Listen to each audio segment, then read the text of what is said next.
الحمد لله نحمده ونستعينه ونستغفره ونؤمن به ونتوكل عليه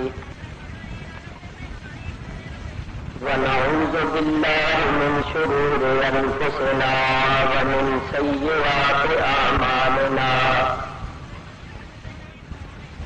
من يهده الله فلا مضل له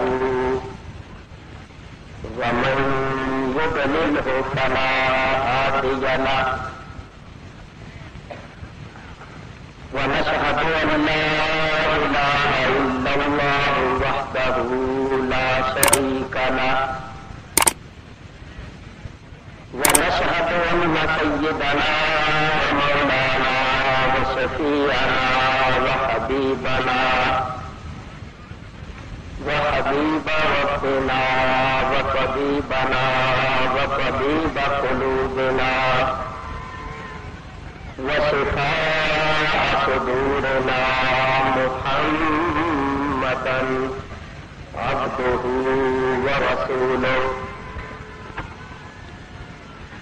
صلى الله تعالى عليه وعلى آله وأصحابه وأزواجه وذرياته وأولياء أمته وعلماء ملته وبارك وسلم. أما بعد فأعوذ بالله من الشيطان الرجيم. بسم الله الرحمن الرحيم. ألف لام ميم. ذلك الكتاب لا ريب فيه هدى للمتقين الذين يؤمنون بالغيب ويقيمون الصلاة ومما رزقناهم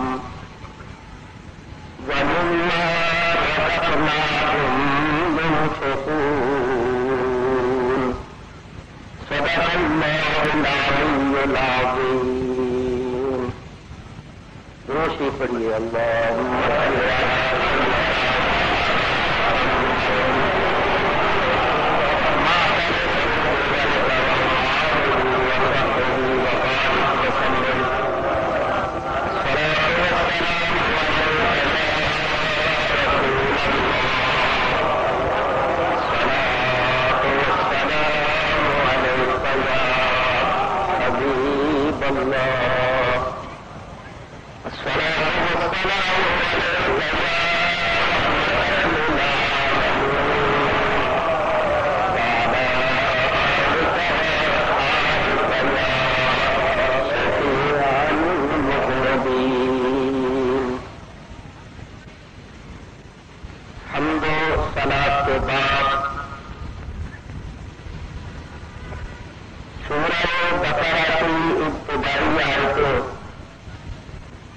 میں نے آپ حضرات کے سامنے تلاوت کی ہے. ان آیات شریفہ کا ترجمہ اور چند تفسیری فوائد اپنے ٹوٹے ٹوٹے الفاظ میں بیان کرنے سے پہلے میں قلبی مسرت محسوس کر رہا ہوں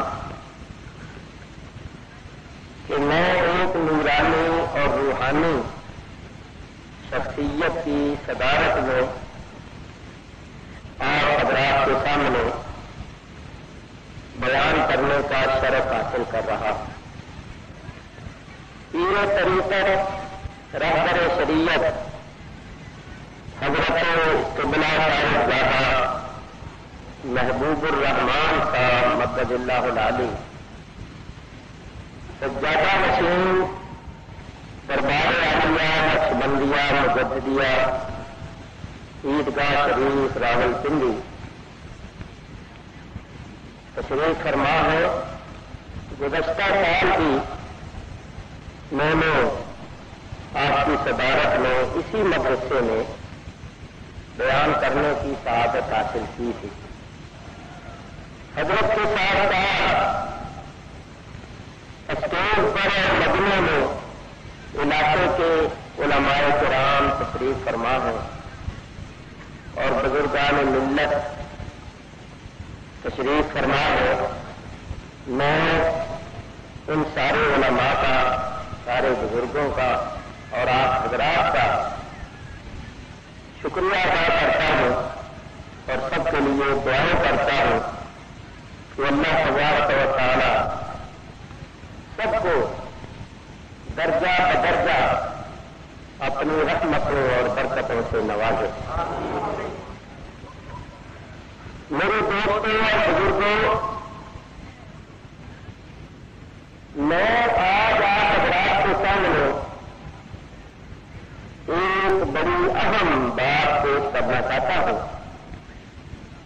آپ حضرات بڑی توجہ کے ساتھ اس کو سنیں اور اس کو یاد رکھیں اور اس پر عمل کرنے کی پوری کوشش کریں. ہمارا نوجوان طبقہ جب علماء کی تقریریں سنتا ہے تو وہ حقوق و شبہات کا شکار ہو جاتا ہے. یہاں تک کہ بعد میں وہ متنفر کا ہو جاتا ہے اور ایسی باتیں کرنے لگ جاتا ہے کہ جو نامناسب ہوتی ہے. پھر وہ کہتا ہے کہ یہ سب مولوی جو ہیں سب غلط ہیں اور انہوں نے لوگوں کو الجھا رکھا ہے، پریشان کر رکھا ہے. ایک مولوی کی ہم تقریر سنتے ہیں وہ بھی قرآن پڑھتا ہے، دوسرے مولوی کی ہم تقریر سنتے ہیں وہ بھی قرآن پڑھتا ہے. ایسا دوسرے کی مخالفت کرتا ہے، دوسرا پہلے کی مخالفت کرتا ہے. دونوں قرآن پڑھتے ہیں اور دونوں متضاد باتیں کرتے ہیں. اب ہم کس کو سچا سمجھیں، کس کو جھوٹا سمجھیں، کس کو حق پر سمجھیں، کس کو باطل پر تصور کریں.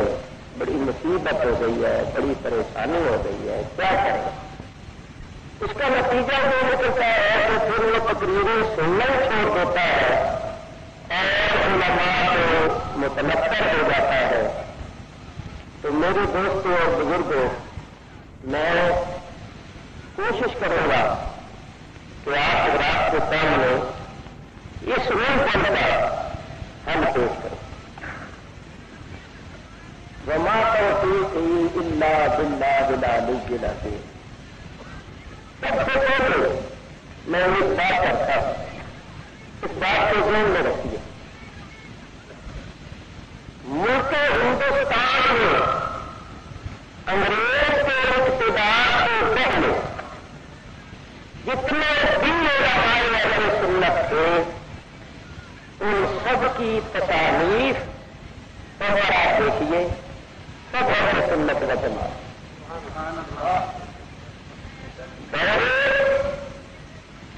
دور اقتدار انگریز پرانے کو کرتا ہے تو سیا کرتا ہے، سیا کرتا.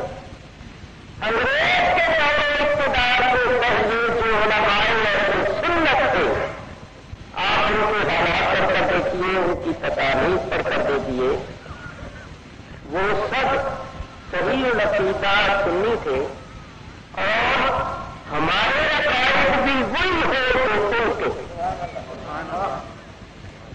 انگریز نے جب ہندوستان پر قبضہ کیا، تسلط حاصل کیا، اس وقت مسلمانوں نے بڑا جذبہ کا جہاد کہ جس ملک پر سینکڑوں سال مسلمانوں نے حکومت کی ہے وہ ملک انگریزوں نے چھوڑ دیا. تو مسلمانوں نے جذبہ جہاد،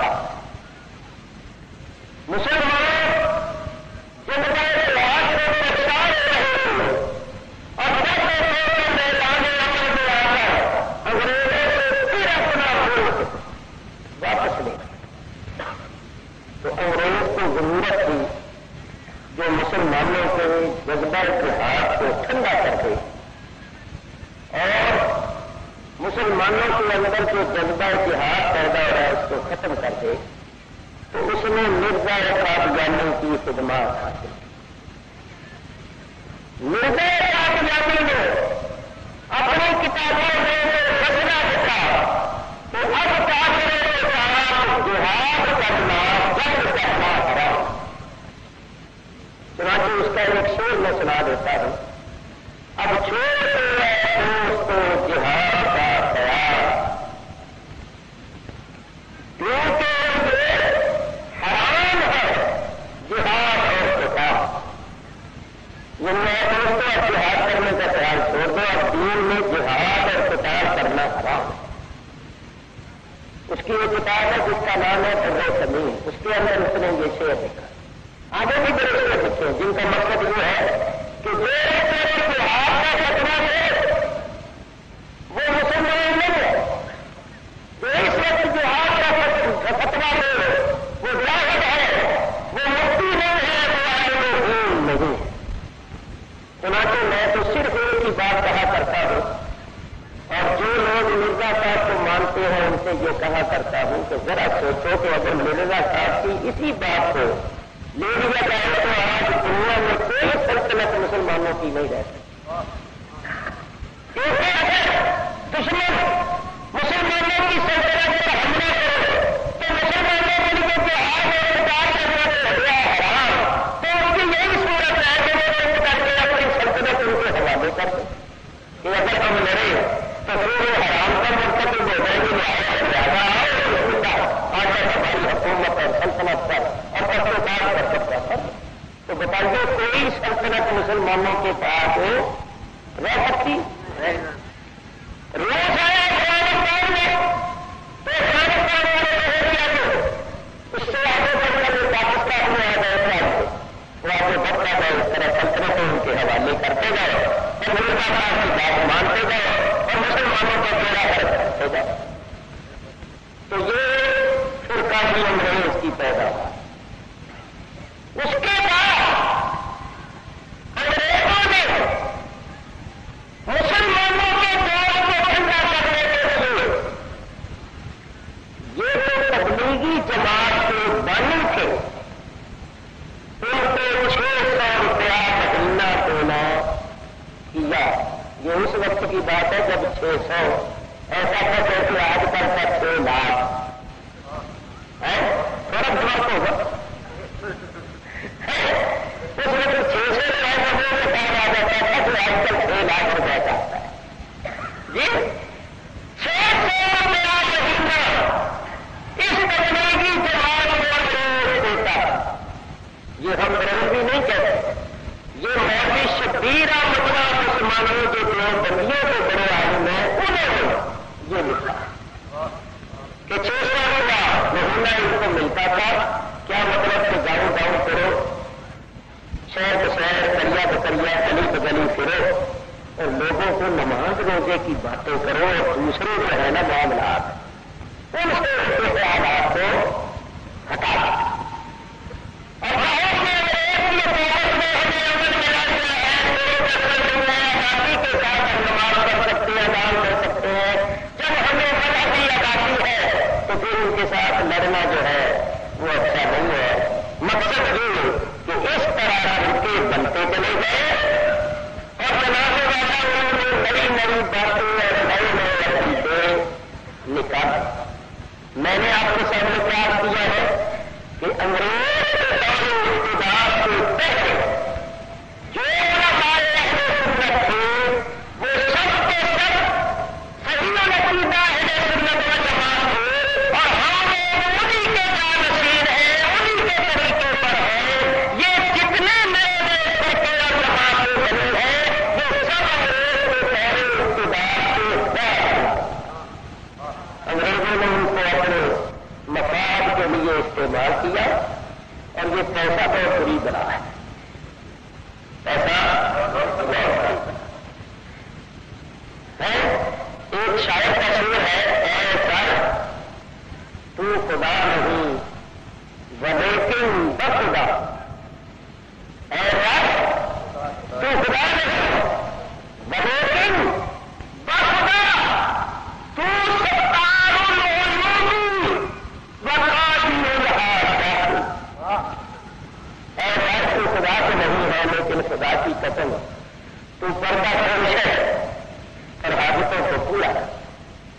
تاکہ کوئی شخص بہت بڑا جرم کر لے اور کو پکڑنے والے آ جائیں تو کہتا بولو کتنے پیسے نہیں گل کرو پیسے نہیں جو ہونا کی ہو گیا گل کر لینا پیسے دے دیے بڑا پیسہ چھٹ گیا مجرم کا جرم چھٹ گیا وہ آزادی سے بنانا پڑتا اور انہوں نے اپنے کھانا پوری کرنے کے لیے بدل ڈالے بولو پیسے نہیں ایسے بھائی ذرا کرو کم رکھو یہ نہ خیال کرو آواز جتنی کم رکھو گی اتنی آواز صاف ہو ایس چکا لیا پیسے اور کسی شخص کے پاس چلے جائیے کہ صاحب یہ کام کرنا ہے یہ حاجت ہے اس حاجت کو پورا کرنا ہے بتائیے تو جناب پیسے دے دیجیے آپ کی حاجت پوری ہو جائے لوگ کہتے ہیں یہ حاجتیں نہیں پوری کر سکتے پیسہ پوری کر دیتا ہے سنوتے میں آپ سے پوچھتا ہوں کسی شخص کے پاس آپ جائے جو کوئی افسر ہو یا کوئی روکنے میں کام کرتا ہے اس کو آپ 10 مرتبہ اللہ کا واسطہ دیجیے کہ اللہ کے واسطے یہ کام کر دے اللہ کے واسطے یہ کام کر دے وہ نہیں کرے گا اور اس کے مٹھی میں پیسے دے دیجیے فوراً کر تو کیا کہو گے کہ اللہ کا نام وہ کام نہیں کروا سکتا اللہ کا وسیلہ وہ نام نہیں وہ کام نہیں کروا سکتا جو کیسے کروا سکتا ہے یہ کہو گے نہیں لیکن میں کہنا یہ چاہتا ہوں کہ یہ پیسہ بری بلا اب بھی میں آپ کو بتاؤں کہ ایسے لوگ ہیں جن کو پیسہ مل رہا خارجی لوگ جو اہل بیت اطہار کے دشمن ہیں انہوں نے لاکھوں کروڑوں روپیہ پاکستان میں لوگوں کو دیا ہے اور وہ خارجیت پھیلا رہے ہیں مثلا وہ یہ کہہ رہے ہیں کہ یزید جو تھا وہ امیر المومنین تھا خلیفہ راشد تھا امام عادل تھا بڑا متقی پرہیزگار تھا اور امام حسین رضی اللہ تعالیٰ کو باغی اور فسادی کہہ رہے ہیں کہ انہوں نے امام برحق کی مخالفت کی تو جو امام برحق کی مخالفت کرے وہ باغی ہے وہ فسادی ہے یہ جناب والا مہم چلائی جا رہی ہے اور اس پر لاکھوں کروڑوں روپیہ خرچ کیا جا رہا ہے کتابیں چھاپ کے مفت تقسیم کی جائے تو یہ پھانسیوں نے پیسے دیے اور ان کے جنگ جو ہے وہ مسلمانوں میں انتشار پیدا کرنے کے لیے مسلمانوں کی وحدت کو پیدا کرنے کے لیے وہ لگے ہوئے ہیں اور جو پیسہ اس کو ملا ہے اس کو وہ اپنے لیے حلال کرنے کی کوشش میں مصروف تو میرے بزرگوں اور دوستوں اسی طرح اور معاملہ جی بہت سے ایسے لوگ ہیں جن کو پیسہ مل جائے اور وہ کلم کلّا صحابہ کرام رضوان اللہ تعالیٰ علیہ مجمعین کی شان میں گستاخیاں اور بے ادبیاں کر رہے پہلے جو باتیں وہ چھپ چھپ کے کرتے تھے سر عام وہ پہلے کی ضرورت نہیں کرتے تھے زبان بچانے کی ضرورت نہیں کرتے تھے اب وہ بھی لانے لگ گئے اسی طرح خصوصاً میرے دوستوں میں میں بات میرے سب کے ساتھ آپ کو دینا چاہتا ہوں وہ یہ ہے کہ ہم سنیوں کے خلاف ایک منظم سازش ایک سوچے سمجھے منصوبے کے تحت سازش ہو رہی ہے اور کوشش کی جا رہی ہے کہ اہل سنت و جماعت کو پاکستان میں ختم کر دیا جائے یا ان کو معطل کر کے رکھ دیا جائے یا ان کی ایسی حالت کر دی جائے کہ آئندہ وہ زبان سے کوئی کلمہ نہ نکال اور اس کا جو پس منظر ہے وہ مجھے معلوم ہے میں اس برسر عام اس کو نہیں کہنا چاہتا کروڑوں روپیہ مل رہا ہے کہ پاکستان میں جو سنیت ہے جو بزرگان دین کی عقیدت ہے اس کو ختم کریں اور نقدیت کو پھیلاؤ اور ایک کام انہوں نے کرنا اور ان کو پتا ہے کہ سب سے زیادہ مخالفتوں کی آواز اٹھے گی تو پاکستان میں اٹھے گی اس واسطے وہ پاکستان میں یہ کوشش کر رہی ہے کہ پاکستان کے لوگوں کے جذبات کو ٹھنڈا کر دیا جائے ختم کر بلند نہ کر. حد ہو گئی. آپ حیران ہوں گے سن کر کہ 3 جون کو آج 3 جون کو راول پنڈی کے ترنت بازار کے چوک میں جلسہ ہوا ہے. دیوبندی حضرات، میں کسی کی مخالفت نہیں کر رہا، میں بات کر رہا ہوں. مولوی صاحب نے جو تقریر کی ہے وہ ہمارے پاس ٹیپ ہے، یعنی راول پنڈی کے سنی احباب کے پاس وہ تقریر ٹیپ شدہ موجود.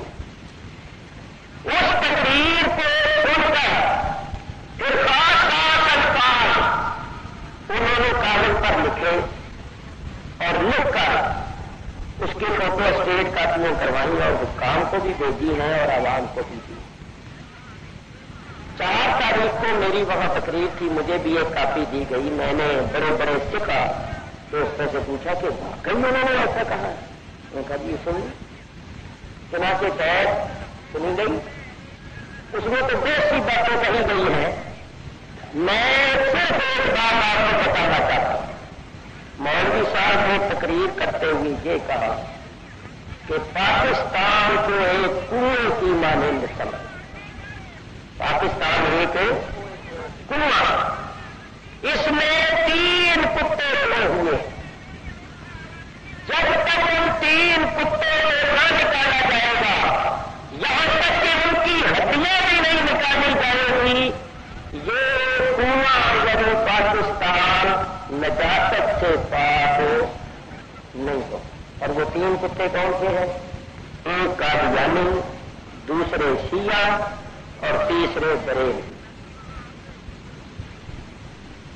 ہمیں قادیانیوں سے شیعہ حضرات کو کوئی مطلب نہیں. ان کو بھی پتہ چلا ہوگا کہ کون سے ہیں. ایک قادیانی، دوسرے شیعہ اور تیسرے بریلوی.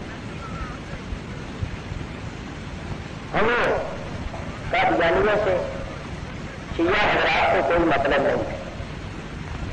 ان کو بھی پتہ چلا ہوگا کہ ہمیں یہ کہا گیا ہے وہ اپنا انتظام خود کریں. ہمیں تو اپنی بات کرنی ہے، ٹھیک ہے نا؟ ہمیں اپنی بات کرنی. کتنا ظلم ہے کہ ہمیں بھی ان کے ساتھ ملا دیا گیا اور ہمیں کتنا قرار دیا گیا. تو سنیو، خدا کے لیے آنکھیں کھولو، ہوشیار ہو جاؤ اور سمجھ لو کہ یہ ہم لوگوں کو کیا سمجھتے ہیں.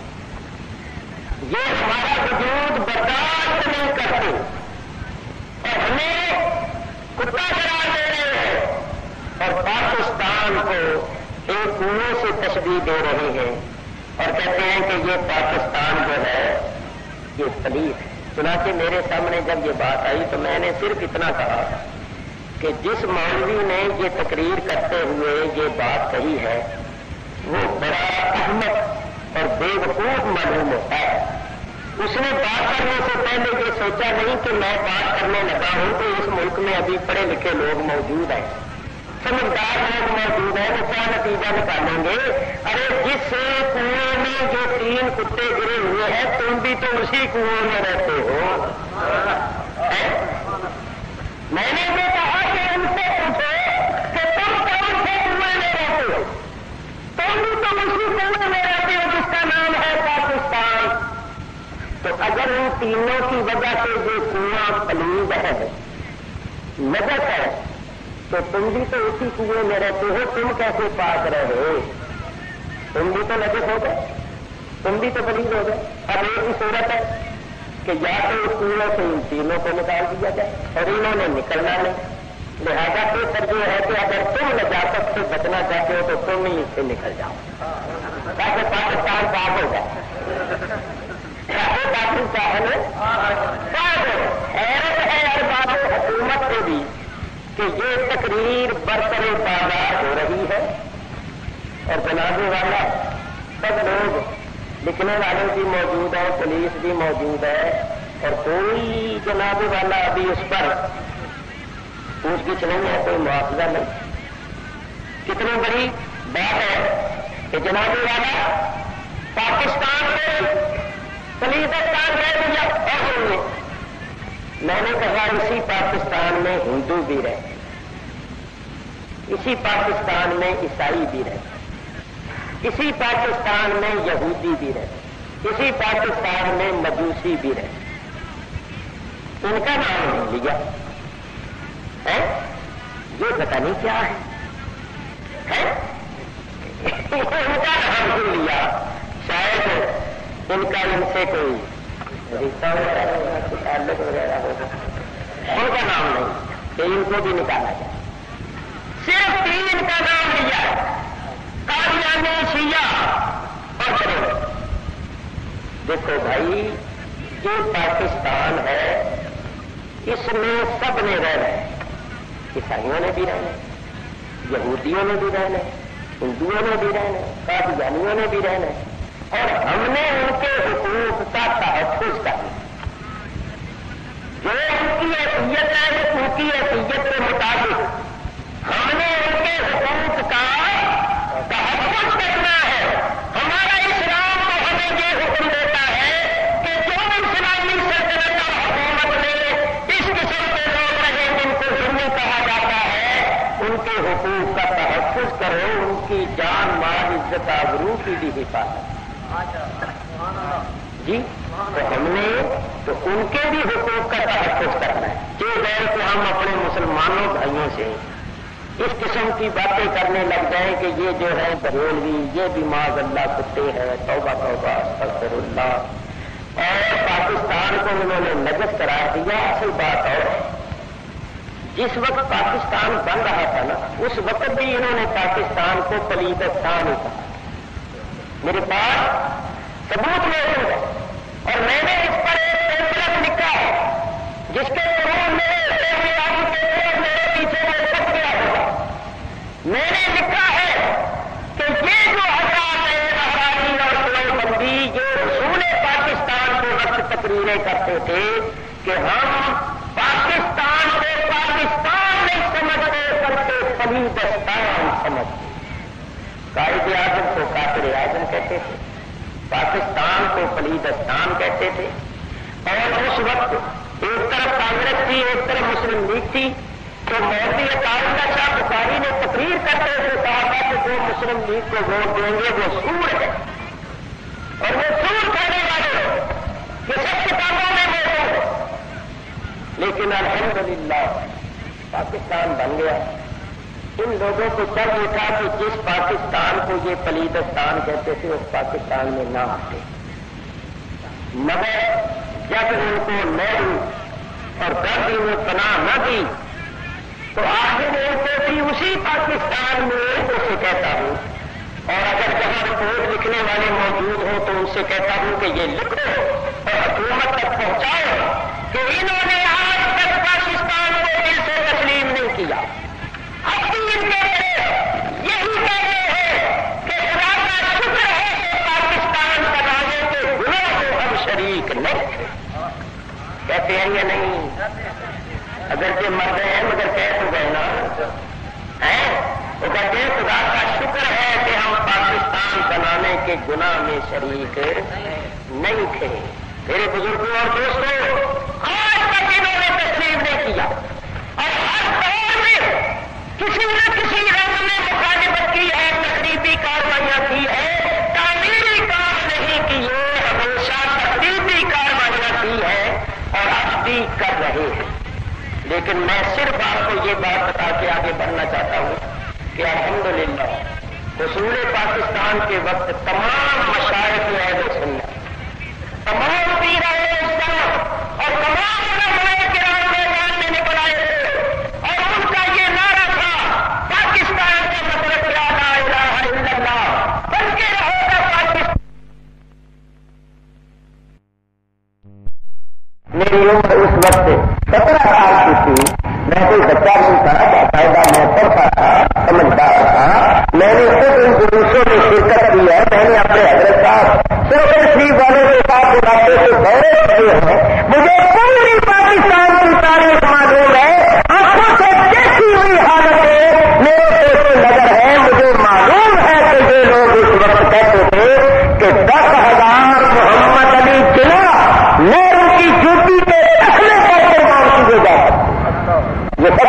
تحریر موت یہ کہتے ہیں، لیکن اب تک انہوں نے پاکستان کی مخالفت نام پاکستان بنایا، اور انشاءاللہ ہم اس پاکستان کی ہمیں یہ پاکستان اپنی جان سے بھی زیادہ دی، ہم اس کی حفاظت کریں گے، اور یہ لوگ جبر کرنا کچھ اور کرتی ہے اور پاکستان کی مخالفت کرتے ہیں، شیعہ سنی کا مسئلہ چھیڑ دیتے ہیں، کئی دیوبندی بریلوی کا مسئلہ چھیڑ دیتے ہیں، دوسرے مسائل کو چھیڑ کر یہ پاکستان کے امن اور سلامتی کو خطرے میں ڈالنا چاہتے ہیں، یہ خانہ جنگی کروانا چاہتے ہیں۔ انشاءاللہ ان کے ناپاک عقائد کو ہم کامیاب نہیں ہوں گے۔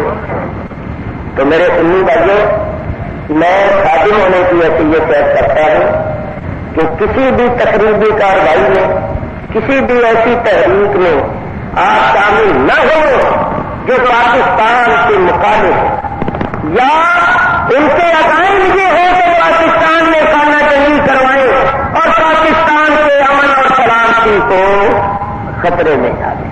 آپ نے نہایت شرافت کے ساتھ زندگی بسر کرنی ہے اور ثابت کرنا ہے کہ ہم پرامن شہری ہیں، ہم تعمیر چاہتے ہیں، تخریب نہیں چاہتے۔ تو میرے بزرگوں اور دوستوں، یہ پیسہ جو ہے پیسہ یہ بری بلا ہے، یہ فتنہ ہے، فتنہ انما اموالکم واولادکم فتنہ، یہ فتنہ۔ لوگ پیسے لے رہے اور جناب کھڑا گھر لگے ہوئے، کوئی بات نہیں ہے، اللہ تعالیٰ اپنا رحم و کرم فرمائے گا۔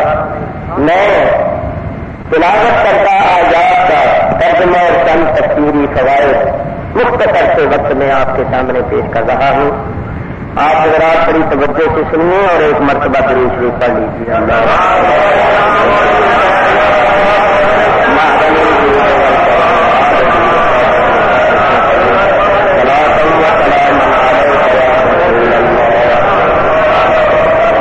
اللہ تعالیٰ اس بات فرماتا ہے الف لام میم اللہ ورسولہ اعلم۔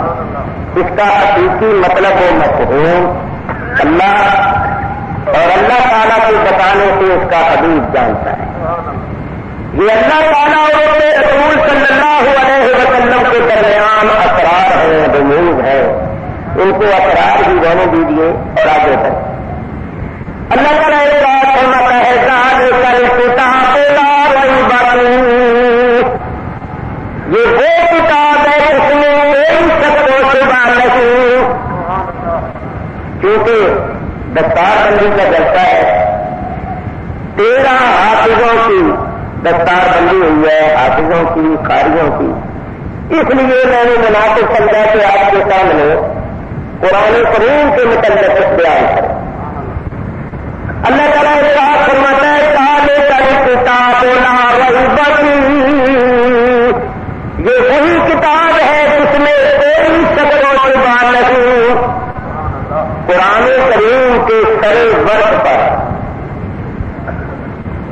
یہ کہیے کہ قرآن کریم کے دروازے پر اللہ تعالیٰ نے یہ بول لگا دیا ہے، یہ اعلان فرما دیا ہے کہ اے قرآن پڑھنے والوں اور اے قرآن سننے والوں، اس قرآن کو پڑھنے اور سننے سے پہلے سے جان لو، یہ مان لو کہ یہ وہ کتاب ہے جس میں کوئی شک و شبہ نہیں۔ قرآن کریم ہر قسم کے شک اور شبے سے پاک۔ اللہ تعالیٰ نے اس کو نازل کیا اور اللہ تعالیٰ نے اس کی حفاظت کا ذمہ لیا۔ میرے بزرگوں اور دوستوں، آگے اللہ تعالیٰ کیا فرماتا ہے؟ فرمایا ہدی للمتقین، یہ قرآن ہدایت ہے واسطے ان لوگوں کو جو اللہ سے ڈرنے والے ہیں، جو متقی ہے، پرہیزگار ہے، اللہ تعالیٰ سے ڈرنے والے۔ ذرا غور کیجیے، جو لوگ اللہ سے نہیں ڈرتے، بے خوف ہیں، کیا ان کے واسطے قرآن ہدایت نہیں؟ سب کے واسطے ہدایت، چنانچہ دوسری آیت پر فرمایا شہر رمضان الذی انزل فیہ القرآن ھدی للناس، وہ رمضان کا مہینہ ہے جس میں قرآن اترا، وہ قرآن جو بنی نوع انسان کے واسطے، جو نسل انسانی کے واسطے ہدایت ہے۔ ایک آیت میں فرمایا ھدی للناس، ایک آیت میں فرمایا ھدی للمتقین۔ ان دونوں آیتوں میں تطبیق کیسے ہوگی؟ اس طرح کہ قرآن حقیقت میں تو دنیا کے تمام انسانوں کے واسطے ہدایت ہے، مگر اس کی ہدایت سے مالا مال وہ ہوتے ہیں جو اللہ سے ڈرنے والے، جن کے دلوں میں اللہ کا خوف ہے، جن کے دل میں تقویٰ ہے، وہ متقی پرہیزگار اللہ سے ڈرنے والے، دل میں اللہ کا خوف رکھنے والے جو ہے، ان کے واسطے قرآن ہدایت۔ میرے بزرگوں اور دوستوں ذرا توجہ کیجیے، جن لوگوں کے دلوں میں اللہ کا ڈر اور خوف ہوتا ہے وہ جو کام بھی کرتے ہیں اس کام کے کرنے سے پہلے اس کام کے انجام کو سوچتے ہیں۔ وہ اندھا دھند ہر کام نہیں کرتا، جن کے دلوں میں خوف خدا ہوتا وہ کام کرنے سے پہلے یہ سوچتے ہیں کہ اس کام کو کرنے سے کہیں میرا خالق و مالک ناراض تو نہیں ہو جائے گا، میں کہیں اس کی سزا کا مستحق تو نہیں ہو جاؤں گا، میرا یہ کام کسی مسلمان کی تکلیف اور اذیت کا باعث تو نہیں بنے گا۔ وہ اللہ سے ڈرتے ہیں اور ہر کام کو کرنے سے پہلے سوچتے ہیں، اس کے انجام پر نظر رکھتے ہیں، پھر وہ غلط کام نہیں کرتے۔ متقی کے معنی یہ ہے کہ وہ جائز کام کرے اور ناجائز سے اجتناب کرے، حلال سے اختیار کرے اور حرام سے اجتناب کرے، اور وہ کوئی کام نہ کرے جو اللہ تعالیٰ کی ناراضگی کا باعث۔ تو ان لوگوں کے واسطے جو اللہ سے ڈرتے ہیں، متقی ہیں، پرہیزگار ہیں، ان کے واسطے قرآن کریم ہدایت۔ چنانچہ ایک آیت اور سنو، اللہ تعالیٰ ارشاد فرماتا ہے وَنُنَزِّلُ مِنَ الْقُرْآنِ مَا هُوَ شِفَاءٌ وَرَحْمَةٌ لِّلْمُؤْمِنِينَ وَلَا يَزِيدُ الظَّالِمِينَ إِلَّا خَسَارًا۔ ہم جو قرآن اتار رہے ہیں وہ مومنوں کے واسطے رحمت شفا ہے، لیکن ظالموں کے واسطے مزید نقصان اور خسران کا موجب ہے۔ ولا يزيد الظالمين، اور یہ قرآن نہیں زیادہ کرتا واسطے ظالموں کے الا خسارا، مگر خسارے وہ، یعنی ظالموں کے واسطے یہ رحمت اور شفا نہیں ہے بلکہ ان کے نقصان اور خسران میں اضافہ کرتا رہتا ہے۔ یہاں ذرا توجہ کیجیے، اللہ نے ولا يزيد الكافرين نہیں فرمایا، کیونکہ کافر تو قرآن پڑھتا ہی نہیں، قرآن کا ترجمہ اور تفسیر کرتا ہی نہیں، ظالمین فرمایا۔ اور ظالم کون ہوتے ہیں؟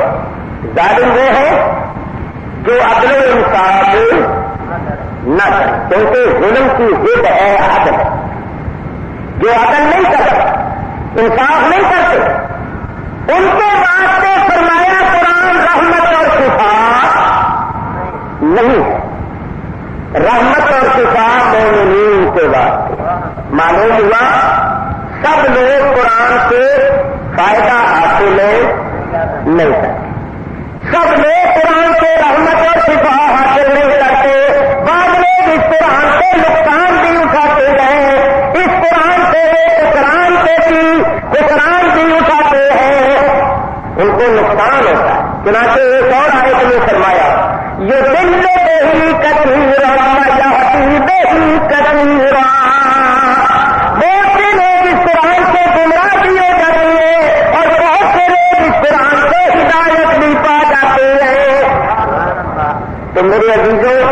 نوجوانوں، سکولوں اور کالجوں میں پڑھنے والوں پہلی بات تو یہ یاد رکھ لو کہ سب قرآن پڑھنے والے قرآن سے رحمت، شفا اور ہدایت حاصل نہیں کرتے. بہت سے ایسے جو اس قرآن سے گمراہ بھی ہو جاتے اور اس قرآن سے بہت نقصان اٹھاتے. اب میں نے آپ کو صرف یہ بتانا ہے کہ وہ نقصان اٹھاتے ہیں وہ کون. میں یہ تو بتا چکا کہ دین سے شفا اور رحمت اور ہدایت حاصل کرتی ہے وہ ہے جو متقی ہے، پرہیزگار ہے، اللہ سے ڈرنے والے ہیں. وہ تو اس کی رحمت سے، اس کی شفا سے، اس کی ہدایت سے مالا مال ہوتی ہے. صرف یہ بتانا ہے کہ جن کے واسطے یہ قرآن گمراہی کا باعث بنتا ہے اور جن کے نقصان اور خسران میں یہ قرآن اضافہ کرتا ہے وہ کون لوگ. بس یہ بات کرنی ہے، جتنا وقت بھی اس پر لگے اس کے بعد میں تقریر ختم کر دوں. اللہ فرماتا ہے یہ قرآن نہیں جاتا کرتا واسطے ظالموں سے الا مگر ظالمین قرآن سے رحمت، شفا اور ہدایت حاصل نہیں کرتے. اب دیکھو ظالم کس کو کہتے ہیں. ظالم کی تعریف کیا ہے، ظالم کے معنی کیا ہے. تو ظلم کے معنی سمجھ لیجیے، ظالم کے معنی خود بخود سمجھ میں آ جائے. ظلم کی تعریف یہ ہے وضع شے فی غیر محل، شے کو، چیز کو اس کے محل اور مقام سے سوا رکھنا یہ ظلم ہے. اور چیز کو اس کے محل اور مقام پر رکھنا یہ عدل ہے. مثلا جرم کرے کوئی اور سزا دے دی جائے کسی اور کو تو بولے کہ کیا ہو گیا؟ ظلم. جس نے جرم کیا تھا اسی کو سزا دی جاتی تو یہ تھا عدل. مزدوری کرے کوئی اور مزدوری کا الزام کسی اور کو دے دیا جائے، جس نے مزدوری کی ہے اس کو نہ دیا جائے تو یہ کیا ہو گیا؟ ظلم. اور جس نے محنت مزدوری کی ہے اسی کو اس کا حق اور صلہ دیا جائے تو یہ ہے عدل.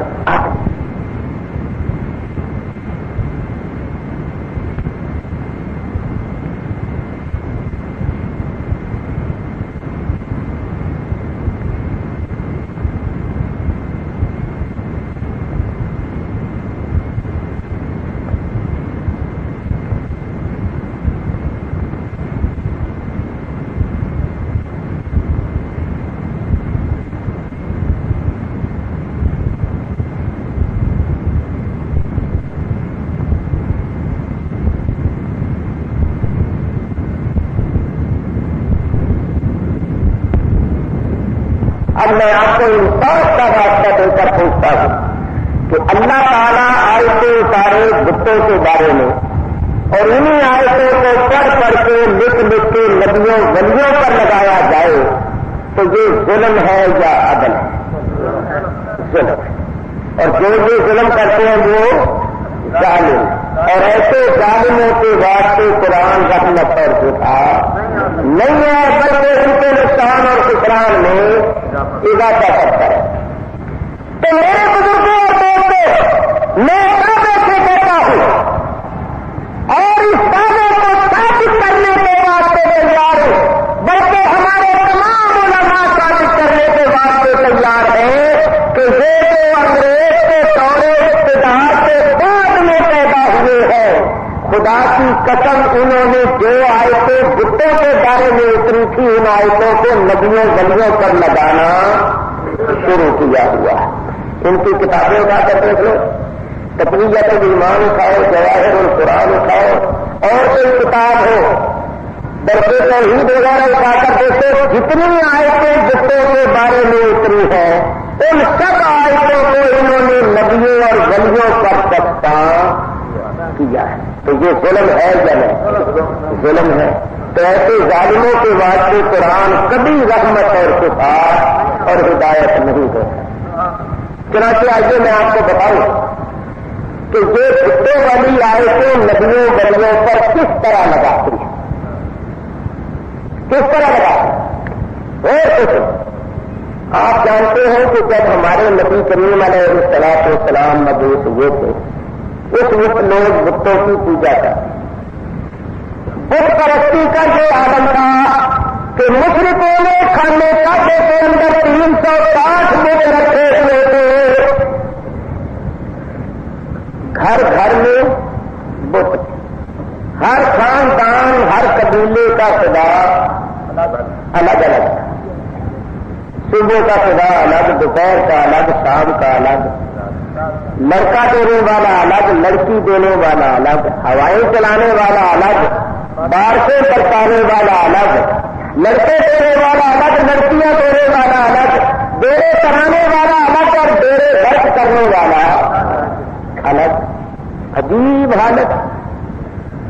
میرے بزرگوں اور دوستوں، اللہ تعالیٰ نے ان بتوں کے بارے میں آیتیں اتاری، اور یہ میرا دعویٰ ہے کہ اللہ تعالیٰ نے جتنی آیتیں بھی بتوں کے لیے اتاری ہے، بتوں کے لیے لفظ ارشاد فرمایا ہے من دون اللہ۔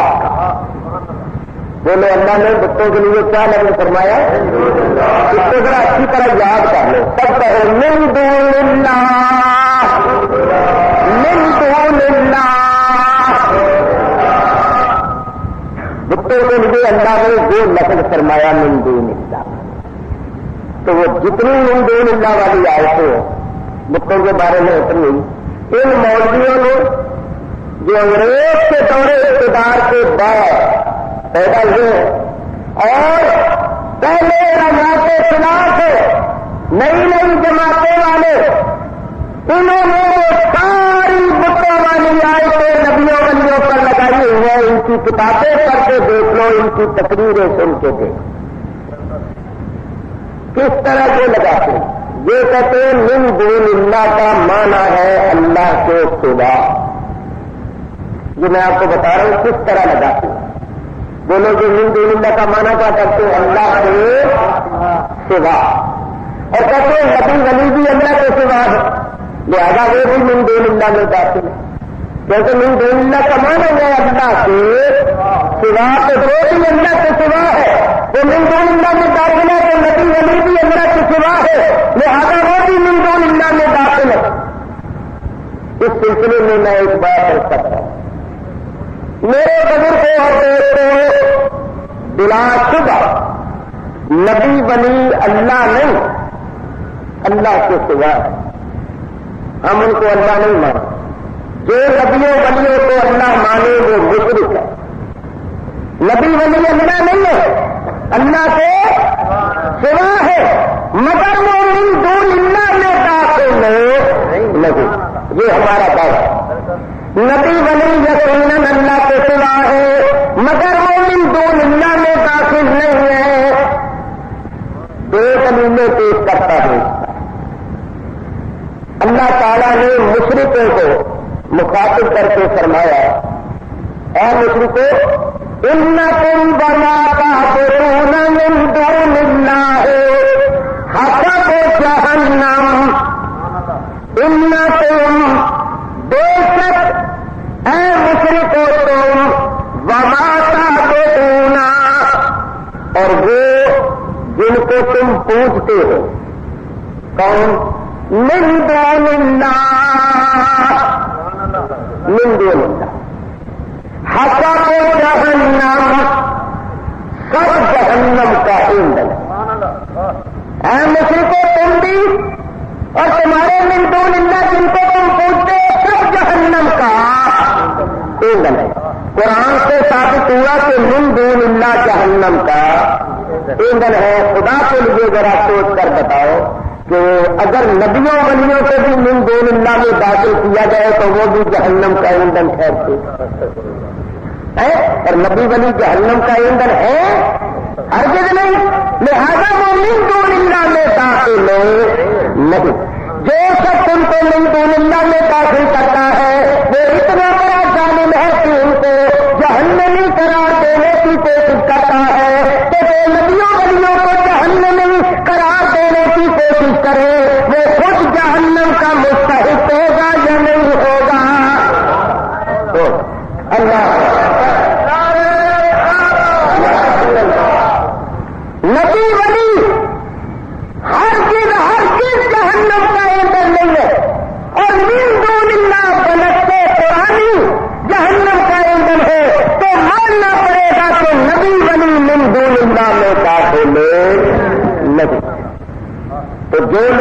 نبیوں ولیوں کو من دون اللہ میں داخل کرتے ہیں وہ اتنے بڑے ظالم ہیں کہ ان کو جہنم کا ایندھن قرار دینے کی کوشش میں مصروف ہے اور اس سے بڑھ کر کوئی اور ظلم نہیں ہے. میرے بزرگوں اور دوستوں، تو آپ ان کی کتابیں پڑھ کر دیں.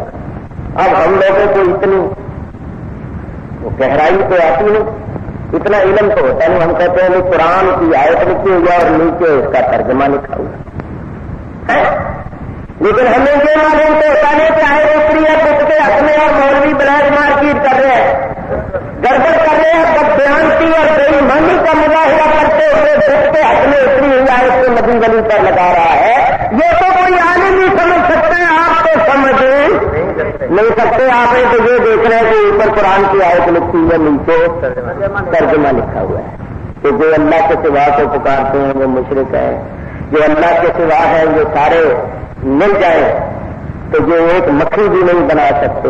یہ وہ بس وہ جتنی آئے ہیں بچوں کے بارے میں چنانچہ میں آپ کو بتا، کیونکہ عرب کے مشرک اپنے بتوں کو خدا مانتے تھے، خدا کا شریک ٹھہراتے، نفع و نقصان کا مالک سمجھتے تھے، حاجت روا مشکل کشا سمجھتے. تو اللہ نے آیت اتاری کہ کس قدر افسوس اور ظلم ہے کہ تم ان مورتیوں کو، ان پتھروں کو، ان دیوتاؤں کو، ان بتوں کو جو بالکل بے بس، کوئی ان کو اختیار نہیں، ان کی بے بسی کا یہ عالم ہے کہ اگر ان پر مکھی بیٹھ جائے یا ان پر چڑھے ہوئے چڑھاوے سے مکھی کچھ اٹھا کر لے جائے تو وہ مکھی سے چھڑا نہیں سکتے، مکھی کو اڑا بھی نہیں سکتے. یہ سارے کے سارے مل جائیں تمہارے خدا تو ایک مکھی بھی نہیں بنا سکتے. تو کس قدر افسوس ہے کہ ان بے بس مورتیوں کو تم اس خدا کا شریک ٹھہراتے ہو جس نے آسمانوں اور زمینوں کو پیدا کیا ہے، جس نے چاند سورج ستاروں کو بنایا، جس نے پہاڑوں کو اور سمندروں کو پیدا کیا، جو ہر شے کا خالق ہے. تم اس کا شریک ان مورتیوں کو ٹھہراتے ہیں جن کی بے بسی کا یہ عالم ہے کہ مکھی بیٹھ جائے تو وہ مکھی بھی اڑا نہیں سکتی. تو اللہ تعالیٰ نے تو آئے تھے اتاری بتوں کے بارے میں. ان لوگوں نے کیا کہنا شروع کر دیا، آئے پڑی بتوں والی، اور ترجمہ یہ کیا کہ سارے نبی ولی مل کر مکھی نہیں بنا سکتے. اور ان کے مزار پر مکھی بیٹھ جائے تو یہ اڑا بھی نہیں سکتے. چنانچہ وہ ایک مولوی کا وہ تقریر کرتے کہنے لگا تو ان کا تو بڑا ان کو اختیار ہوتا ہے، تو اگر اختیار ہوتا ہے، اگر ان کو قدرت ہوتی ہے تو کہو اپنے سارے پیروں کو کہ وہ میری ٹانگ توڑ دو، میری ٹانگ توڑ کے دکھا دو، میں مان لوں گا ان کو اختیار. لے بولو. تو میں نے کہا کہ ہمارے پیر صاحبان جو ہیں، ہمارے بزرگ، وہ ٹانگیں توڑتے ہی نہیں ہیں، وہ پنا توڑنے والے بچے نہیں ہیں، وہ ایسے کام نہیں کرتے. ان کو کیا ضرورت ہے تمہاری ٹانگ توڑے؟ یہ کام تو کوئی چھوٹے سے آدمی بھی کر سکتا ہے. وہ تو اللہ کے پیارے ہیں، ان کی جو حال نہیں ہے، وہ تو بڑے بڑے کام کرتے ہیں.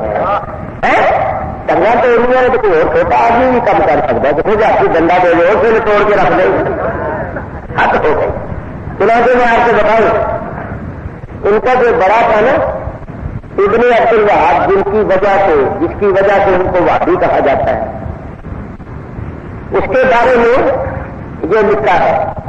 اور کمال جو ہے کہ لکھا بھی مولوی اشرف علی تھانوی نے. حوالہ اس لیے پیش کر دیا ہے کہ کوئی پچھو نہ بولے، کیونکہ جان گئے نا بعض بندے پچھو بول دیں، یہ حوالہ نہیں دیا، غلط ہے. سنو، یہ جو تھا ابن عبد الوہاب، اس نے 15-20 آدمی اکٹھے کر اور ایک مقام پر اونٹ بیٹھے ہوئے تھے، وہاں لے گیا. ایک اونٹ بیٹھا جگالی کر رہا تھا. ابن عبد الوہاب نے اس اونٹ سے کہا کہ تجھے رسول اللہ کا واسطہ دیتا ہوں، رسول اللہ کے وسیلے سے میں رسول اللہ کا وسیلہ پیش کرتا ہوں. چند مرتبہ اس طرح کہا، اونٹ کوئی نہ ہو.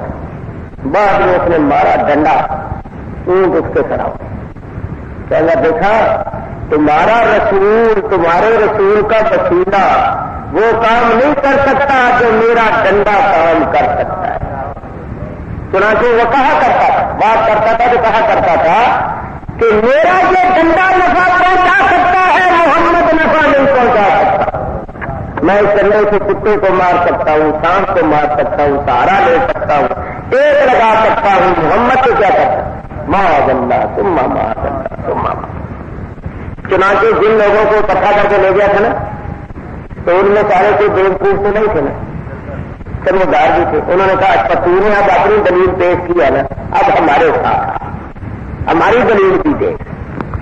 اور چند کرتے فاصلے کرتے دوسرا اونٹ بیٹھا ہوا تھا، وہاں چلے گئے اور جا کر اس اونٹ سے کہنے لگے تجھے خدا کا واسطہ اٹھ، اللہ کے واسطے سے اٹھ، اللہ کے نام کا وسیلہ، اللہ کی ذات کا وسیلہ، اللہ کی صفات کا وسیلہ، اللہ کا نام ہو۔ رسول اللہ کے وسیلے کے منکر ہو گئے ہو، اس طرح اللہ کے بھی منکر ہو۔ اب کہیں اللہ بھی کچھ نہیں کر سکتا، جو کام ڈنڈا کر سکتا ہے وہ اللہ نہیں کر سکتا، اللہ کا نام نہیں کر سکتا۔ اب اللہ کے بھی اسی طرح منکر ہوگا، تو یہ تو ان کا حال ہے، یہ ان کی عقل ہے۔ تو میرے بزرگوں اور دوستوں میں کیا عرض کر رہا، یاد رکھو نبی ولی من دون اللہ نہیں ہے، من دون اللہ کچھ نہیں کر سکتا، اور اللہ تعالیٰ کا نبی اور اللہ تعالیٰ کا ولی اللہ کے دیے ہوئے اختیارات سے بہت کچھ کر سکتا ہے۔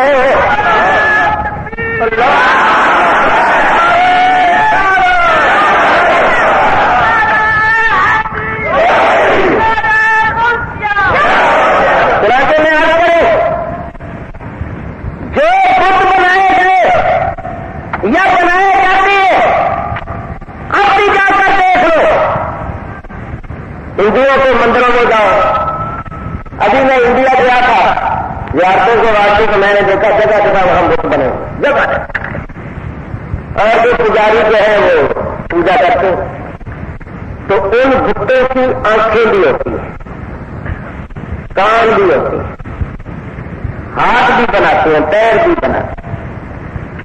تو اللہ تعالیٰ نے قرآن پاک میں فرمایا کہ میرے محبوب ان لوگوں سے پوچھو جنہوں نے یہ مورتیاں بنائی ہیں اور جن کو یہ خدا مانتے ہیں، جن کی پوجا کرتے ہیں، ان مورتیوں کے پجاریوں سے پوچھو کہ اپنے خداؤں کی جو تم نے آنکھیں بنائی ہیں کیا وہ ان آنکھوں سے دیکھتے ہیں؟ تم نے ان کی آنکھیں تو بنائی ہیں مگر وہ ان آنکھوں سے دیکھتے نہیں، تم نے ان کے کان تو بنائے ہیں مگر وہ ان کانوں سے سنتے نہیں، تم نے ان کے ہاتھ تو بنائے ہیں مگر وہ ان ہاتھوں سے کوئی چیز پکڑ نہیں، تم نے ان کے کان تو بنائے ہیں مگر ان کانوں سے وہ چل نہیں سکتے۔ پوچھے انتظاریوں سے کہ کیا تمہارے جو دیکھتے ہیں دیکھتے ہیں سنتے ہیں، یہ تو تصرف کر سکتے ہیں، وہ چلتے ہیں نا؟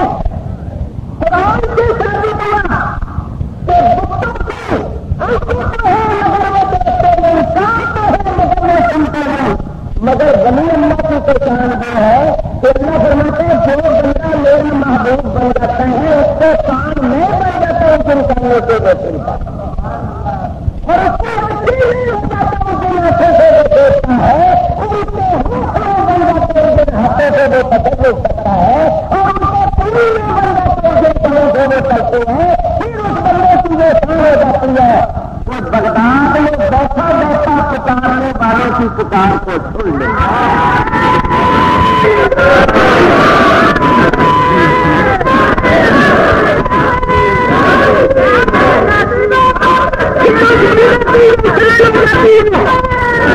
پھر اس بندے کی یہ شان ہوتی ہے کہ بخارے میں بیٹھا بیٹھا چاہے نقش بند کے فرماتا ہے کہ ہمارے نزدیک زمین کو اس طرح دیکھو کس طرح اپنے ریچوں کو ناخن کو دیکھتا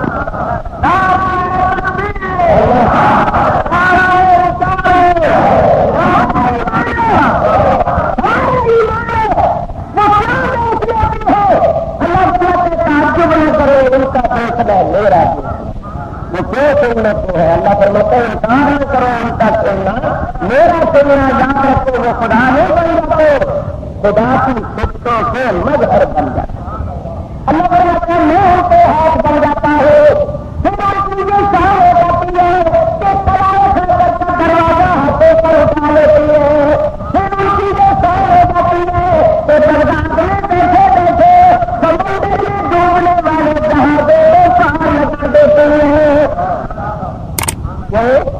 کہ ان کے ہاتھوں میں خدا تعالیٰ کی قوتیں آ جاتی ہے اور کلمہ گر ہوتی ہے، وہ خدا نہیں بن جاتے، خدا کی قدرت کے مظہر بن جاتے۔ تو دیکھے جو ہے ان کی آنکھیں مگر وہ دیکھ نہیں سکتے اور ان کا دیکھنا رب کا دیکھنا، ان کے کام وہ سن نہیں سکتے مگر ان کا سننا رب کا سننا۔ یہ نسبت خاص رہا عالم پاک تو کتنا بڑا ظلم ہے کہ بتوں اور مورتیوں کے حق میں اتری ہوئی آیتوں کو ولیوں پر نہیں نبیوں پر بھی بلکہ سید الانبیاء پر اس سے بڑا کوئی ظلم ہو سکتا ہے؟ تو یہ لوگ اس ظلم کا ارتکاب کرتے ہیں۔ اسی بات کو دیکھو قرآن نے کیا فرمایا، بنا یزید الظالمین، یعنی ان کو نقصان خسران میں جو قرآن اضافہ کرتا ہے، کیا مطلب کہ جو یہ قرآن کرتے رہتے ہیں اور وہ بتوں والی نبیوں ولیوں کو لگاتے رہتے ہیں، جو اس ظلم کا ارتکاب کرتے رہتے ہیں تو ان کے نقصان خسران میں اضافہ ہوتا ہے۔ تو میرے دوست بزرگوں یہ اصول یاد رکھو کہ من دون اللہ سے مراد یہاں میں ایک بات کروں، وہ بات ہمارے سننے حضرات کے ذہن میں بھی کھٹکتی ہوگی، طلبا بھی خیال کرتے ہوں گے اور اصل میں ان کی توجہ میں کیونکہ مخالف شاید کو پیش کرتے ہیں، اس واسطے میں اس کا اضافہ کرتا ہوں۔ وہ کہتے ہیں دیکھو قرآن میں حضرت مریم کو اور حضرت عیسیٰ کو من دون اللہ کہا اور آیت کیا پڑھتے ہیں؟ آیت پڑھتے ہیں کہ اللہ تعالیٰ قیامت کے دن فرمائے گا، اللہ تعالیٰ فرمائے اذ قال اللہ یا عیسیٰ، اذ قال اللہ یا عیسیٰ ابن مریم انت قلت للناس اتخذونی الہین من دون اللہ۔ بھائی آیت اگر میں نے صحیح نہ پڑھی ہے تو مجھے بتا، ہاں پہلے ایسا تھا قال اللہ ہے اذ قال اللہ یا عیسیٰ ابن مریم انت قلت للناس اتخذونی وأمی الہین من دون اللہ۔ اب ترجمہ اذ قال اللہ یا عیسیٰ ابن مریم، یاد کرو جب سے اللہ تعالیٰ فرمائے گا عیسیٰ ابن مریم انت قلت للناس، اے عیسیٰ کیا تو نے لوگوں سے یہ کہا تھا اتخذونی وأمی کہ بنا لو مجھ کو اور میری ماں کو الہین من دون اللہ، وہ معبود، کیا تم نے یہ کہا تھا؟ تو عیسیٰ علیہ السلام کہیں گے یا اللہ میں نے ہرگز نہیں کہا تھا، میں ایسی بات کیسے کہہ سکتا تھا جو میرے مجھے کہنے لائق نہیں۔ تو یہ آیت پوچھ کر کے کہتے ہیں دیکھو اللہ تعالیٰ نے حضرت عیسیٰ اور حضرت مریم کو من دون اللہ کہا، تو تم جو کہتے ہو کہ بھائی من دون اللہ سے مراد بت ہے، تو جہاں پہ اللہ نے عیسیٰ کو اور اسی والدہ مریم کو من دون اللہ کہا وہ تو بت نہیں۔ تو میں کہتا ہوں کہ میرے عزیز بھائیوں طالب علموں ذرا غور سے میری بات سنو، اللہ تعالیٰ عیسیٰ علیہ السلام کو فرماتا ہے انت قلت للناس، اے عیسیٰ کیا تو نے لوگوں سے کہا تھا اتخذونی وأمی الہین من دون اللہ، مجھ کو اور اپنی ماں کو الہین من دون اللہ بنا لو، کیا تم نے کہا؟ عیسیٰ علیہ السلام کہیں گے نہیں۔ تو اب ذرا غور کرو، اللہ نے جو نہیں فرمایا کہ عیسیٰ اور مریم دونوں من دون اللہ میں سے ہیں، اگر اللہ فرماتا کہ عیسیٰ اور مریم دونوں من دون اللہ میں سے ہیں تب تو یہ تسلیم کیا جاتا کہ اللہ نے ان کو من دون اللہ فرمایا، اللہ نے نہیں فرمایا کہ عیسیٰ اور مریم دونوں من دون اللہ یہ تو ہے، بلکہ اللہ نے عیسیٰ علیہ السلام سے پوچھا کیا تم نے لوگوں کو کہا تھا کہ ہمیں من دون اللہ بنایا؟ تو کہیں گے نہیں، تو معلوم ہوا کہ نہ تو عیسیٰ نے کہا کہ مجھ کو اور میری ماں کو من دون اللہ بناؤ، اور نہ اللہ نے کہا کہ عیسیٰ اور ان کی والدہ مریم من دون اللہ کے ہیں، ان کو من دون اللہ بنایا تو کافروں نے بنایا، مشرکوں نے بنایا۔ معلوم ہوا اللہ کے پیاروں کو من دون اللہ بنانا یہ مومنوں کا کام نہیں بلکہ کافروں کا کام۔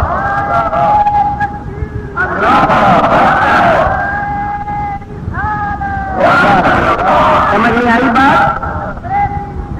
اللہ نے جو نہیں فرمایا کہ عیسیٰ اور ان کی والدہ مریم من دون اللہ میں سے، اور نہ عیسیٰ علیہ السلام نے کہا کہ لوگوں مجھ کو اور میری ماں کو من دون اللہ بناؤ، تو کنہوں نے بنایا؟ عیسائی کے تو ماننے والے انہوں نے شرک کیا اور ان کو من دون اللہ بنایا۔ تو معلوم ہوا نبیوں ولیوں کو من دون اللہ بنانا جو مومنوں کا کام نہیں ہے، جو کافروں مشرکوں کا کام ہے۔ لیکن انہوں نے اس آیت کو دیکھ دیا اور الٹی جو آیت ان کے خلاف پڑی۔ اب میں آپ کو بتاؤں کہ عیسائیوں نے جو حضرت عیسیٰ اور حضرت مریم کو من دون اللہ بنایا تو وہ کیسے بنایا؟ جاؤ آج دیکھ لو گرجوں کے اندر عیسیٰ کا انہوں نے بت بنایا ہوا ہے یا نہیں؟ بولو، حضرت مریم کا بھی بت بنایا ہوا ہے یا نہیں؟ اور وہ ان بتوں کو پوجتے ہیں یا نہیں؟ سجدہ کرتے ہیں یا نہیں؟ تو وہ بتوں کی پوجا کرتی ہے، حضرت عیسیٰ کی پوجا نہیں کرتے۔ یاد رکھو اگر کسی بت کا نام عیسیٰ رکھ دیا جائے تو وہ بت ہی رہے گا، عیسیٰ نہیں۔ بولو بت عیسیٰ بن گئے؟ میں کہتا ہوں پیغمبروں کو اور ولیوں کو چھوڑو، اگر کسی بت کو بنایا جائے اور اس کا نام خدا رکھ دیا جائے، بت بنایا گیا اور اس کا نام اللہ رکھ کے اس کی پوجا شروع کر دی جائے تو کیا وہ اللہ کی پوجا قرار پائے گی؟ بت کی پوجا قرار پائے گی؟ حالانکہ آپ نے اس کا نام تو اللہ رکھا ہوا۔ تو اگر کسی بت کا نام اللہ رکھ دیا جائے تو اس کی پوجا کر کے جو کہا گیا کہ میں اللہ کی پوجا کرتا ہوں تو اللہ کی پوجا قرار نہیں پائے گی، بت کی پوجا قرار پائے گی۔ اسی طرح اگر کسی بت کا نام عیسیٰ رکھ دیا جائے اور اس کی پوجا کی جائے تو وہ حضرت عیسیٰ کی پوجا نہیں ہوگی بلکہ بت کی پوجا ہوگی۔ اور بت کیا ہے؟ من دون اللہ۔ تو وہ من دون اللہ بت کی پوجا ہوگی، اللہ کی پوجا نہیں۔ چنانچہ دل کو انہوں نے من دون اللہ بنایا نا، بت بنایا، مثلا عیسیٰ علیہ السلام کا بت بنا لیا تو وہ عیسیٰ علیہ السلام تو ہے نہیں، وہ تو بت ہے۔ قیامت کے دن اللہ پجاریوں کو بھی اور بت کو بھی جہنم میں ڈال دے، کہے گا دنیا میں پوجا کرتے تھے جاؤ اور جہنم میں بھی کرو۔ چنانچہ اللہ تعالیٰ قرآن میں ارشاد فرماتا ہے واتقوا النار التي أعدت للكافرين، ڈرو اس آگ سے جو کافروں کے واسطے تیار کی گئی ہے۔ اور اس آگ کا ایندھن کیا ہے؟ اللہ فرماتے ہیں وقودها الناس والحجارة، اس آگ کا ایندھن انسان اور پتھر ہے۔ کون سے پتھر ہیں؟ جن کو بت بنا کے پوجا گیا۔ اللہ کہے گا جاؤ بھائی پجاریوں اس آگ اپنے خداؤں کو بھی لے جاؤ، اور جس طرح دنیا میں ان کو پوجتے تھے اب جہنم میں بھی ان سے پوجنا اور مزہ اٹھانا۔ چنانچہ اللہ تعالیٰ مورتیوں کو بھی اور مورتیوں کے پجاریوں کو بھی جہنم میں ڈال دے گا۔ تو یاد رکھو اگر کوئی مورتی بنائی جائے اور اس کا نام کسی پیغمبر کے نام پر رکھ دیا جائے تو وہ مورتی پیغمبر نہیں بن جائے گی، اور مورتی کی پوجا قرار پائے گی، پیغمبر کی پوجا قرار نہیں پائے گی، اور اس پیغمبر کو اس مورتی سے کوئی تعلق نہیں۔ لیکن یہ لوگ کیا کہتے ہیں؟ انہوں نے بھی من دون اللہ والی آیتیں نبیوں ولیوں پر لگائی اور لوگوں کے ایمانوں کو تباہ و برباد کیا اور لوگوں کے دلوں سے نبیوں اور ولیوں کی عظمت کو نکالا۔ چنانچہ جو کہتے ہیں میں ایک دو مثالیں کو ہم کہتے ہیں یا رسول اللہ، تو یہ کہتے ہیں یا رسول اللہ کہنا چاہیے۔ کہاں لکھا ہوا ہے؟ کہتے ہیں قرآن۔ کون سی آئے؟ کہتے ہیں اللہ تعالیٰ ارشاد فرماتا ہے ولا تدعو من دون اللہ ما لا ينفعك شيئا ولا يضرك ولا تدعو اور نہ پکار من دون اللہ اللہ کے سوا لا ينفعك شيئا ولا يضرك کہ نہ تو تمہیں کوئی نفع پہنچا سکتا ہے اور نہ کوئی نقصان. غیر اللہ کو مت پکار, غیر اللہ کو کوئی نفع نقصان نہیں پتا. آئے تو پڑھی گے اور تفصیل کیا ہوتی ہے. دیکھو اللہ فرماتا ہے میرے سوا کسی اور کو مت پکارو, غیر اللہ کو مت پکارو. یا رسول اللہ نے کہو, یا علی نے کہو, یا غوث نہ کہو, اللہ کے سوا کو مت پکارو. کہتے جی جو اللہ کے سوا ہے نبی ولی یہ تمہیں کوئی نفع نقصان نہیں پہنچا سکتے. آگے جو بیٹھے ہوتے ہیں انہیں بدھ کرے سبحان اللہ. ہمارے مولوی صاحب نے کیا دلیل ہے. آگے ہم نے اس کے متعلق کر بڑے لکھے حضرات ذرا خصوصاً توجہ کریں. دیکھو اللہ کیا فرماتا ہے وَلَا تَدْعُوا مِن دُونِ اللَّهِ. ان کا ترجمہ لو اللہ کے سوا کو نہ پکار. جو اللہ کے سوا ہے ان کو نہ پکار. ذرا غور سے سننا میری بات تاکہ آپ کو ترجمہ سننے اور سمجھنے کی ذرا صلاحیت پیدا ہو جائے. صلاحیت اللہ نے بچیوں کا توجہ دلا رہا. اللہ نے کیا فرمایا کہ اللہ کے سوا جو ہے ان کو مت پکارے. تو بولو زندہ جو ہے وہ بھی اللہ کے سوا ہے یا نہیں؟ اللہ کے زندہ بھی اللہ کے سوا, مردہ بھی اللہ کے سوا. جو قریب بیٹھا ہے وہ بھی اللہ کے سوا, جو دور بیٹھا وہ بھی اللہ کے سوا. تو اللہ نے یہ نہیں فرمایا کہ مردوں کو نہ پکارو یا دور والوں کو نہ پکارو. اللہ فرماتا ہے جو اللہ کے سوا ہے ان کو نہ پکارو. اور زندے بھی اللہ کے سوا ہے تو پھر تو اگر آپ کسی زندے کو پکارے ہو تو بھی مشرک. جو قریب بیٹھے ہیں وہ بھی اللہ کے سوا ہے, اگر کسی قریب بیٹھے ہو تو آپ پکاریں گے تو بھی مشرک. کیونکہ اللہ نے یہ نہیں فرمایا کہ ان کو نہ پکارے جو دور ہے, ان کو نہ پکارے جو مردے. اللہ نے تو یہ فرمایا ہے ان کو نہ پکارے جو اللہ کے سوا ہے. تو زندے بھی اللہ کے سوا, مردے بھی اللہ کے سوا, جو قریب بیٹھے ہیں وہ بھی اللہ کے سوا, جو دور بیٹھے ہیں وہ بھی اللہ کے سوا. پھر تو آپ جس کسی کو بھی پکارے وہ مشرک ہوں گے یا نہیں ہو. اگر آپ نے زندے کو پکارا, قریب کو پکارا, مثلا استاد نے شاگرد کو بلایا,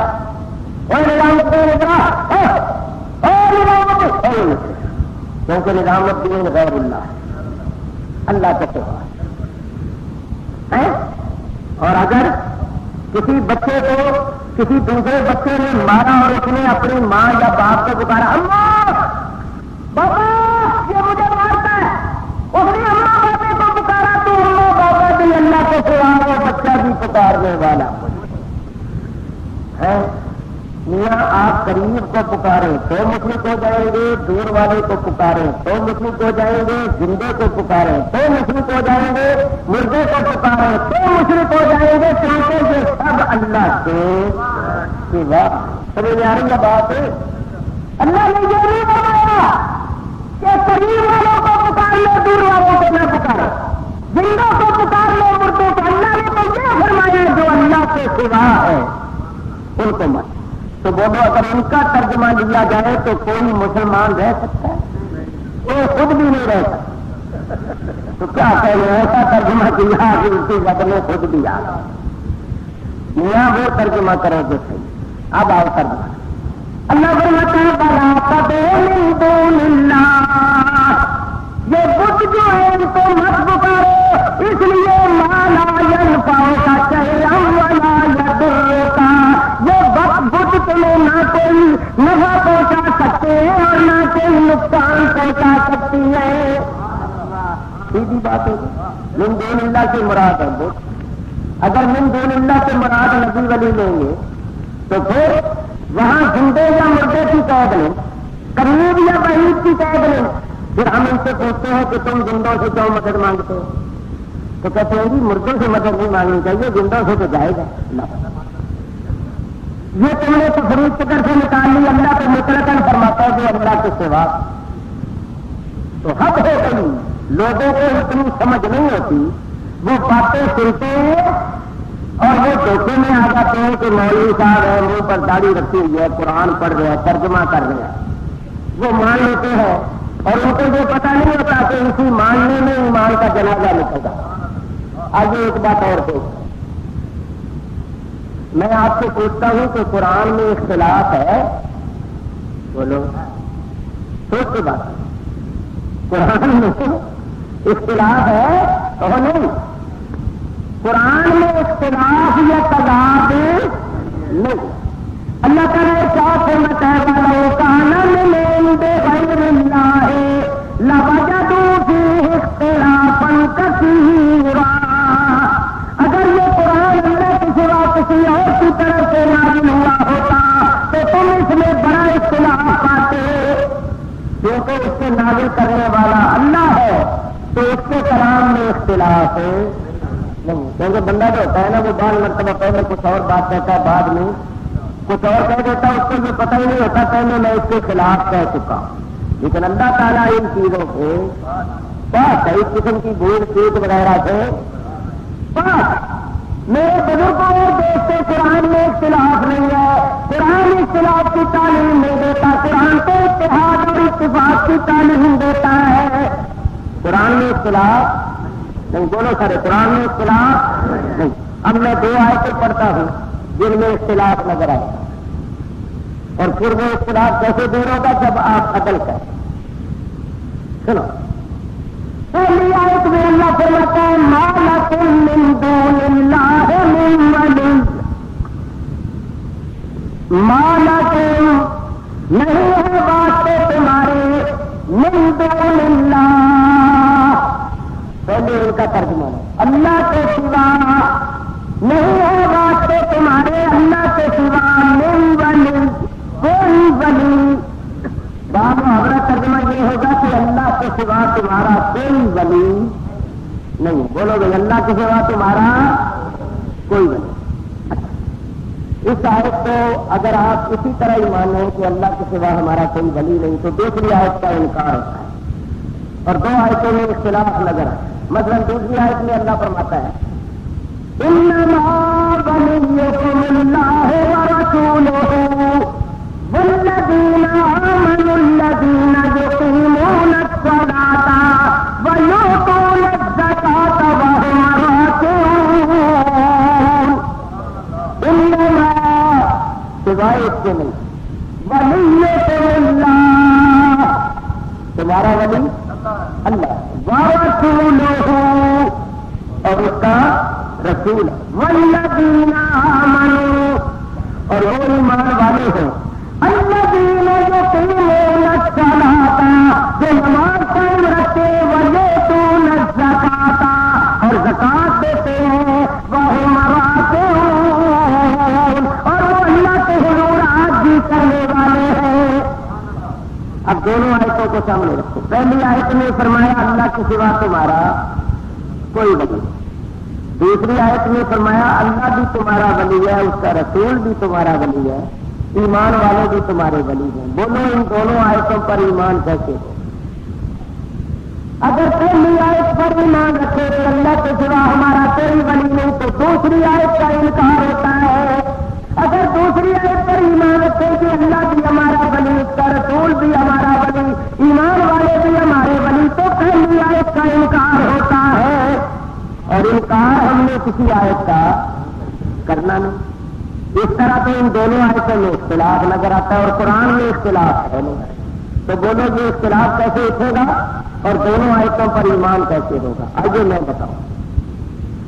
پہلی آیت میں لفظ ہے جس کو میں نے آپ کو، جو لفظ میں نے آپ کو یاد کروایا، اللہ تعالیٰ کا فرماتا ہے ما لکم من دون اللہ من ولی۔ اب بالکل معاملہ صاف ہے، بولو من دون اللہ سے مراد کون ہے؟ وہ تو آپ ترجمہ کرو صحیح، عدل سے کرو۔ اللہ تعالیٰ فرماتا ہے ما لکم من دون اللہ من ولی، یہ من دون اللہ جو ہے وہ علم میں تمہارا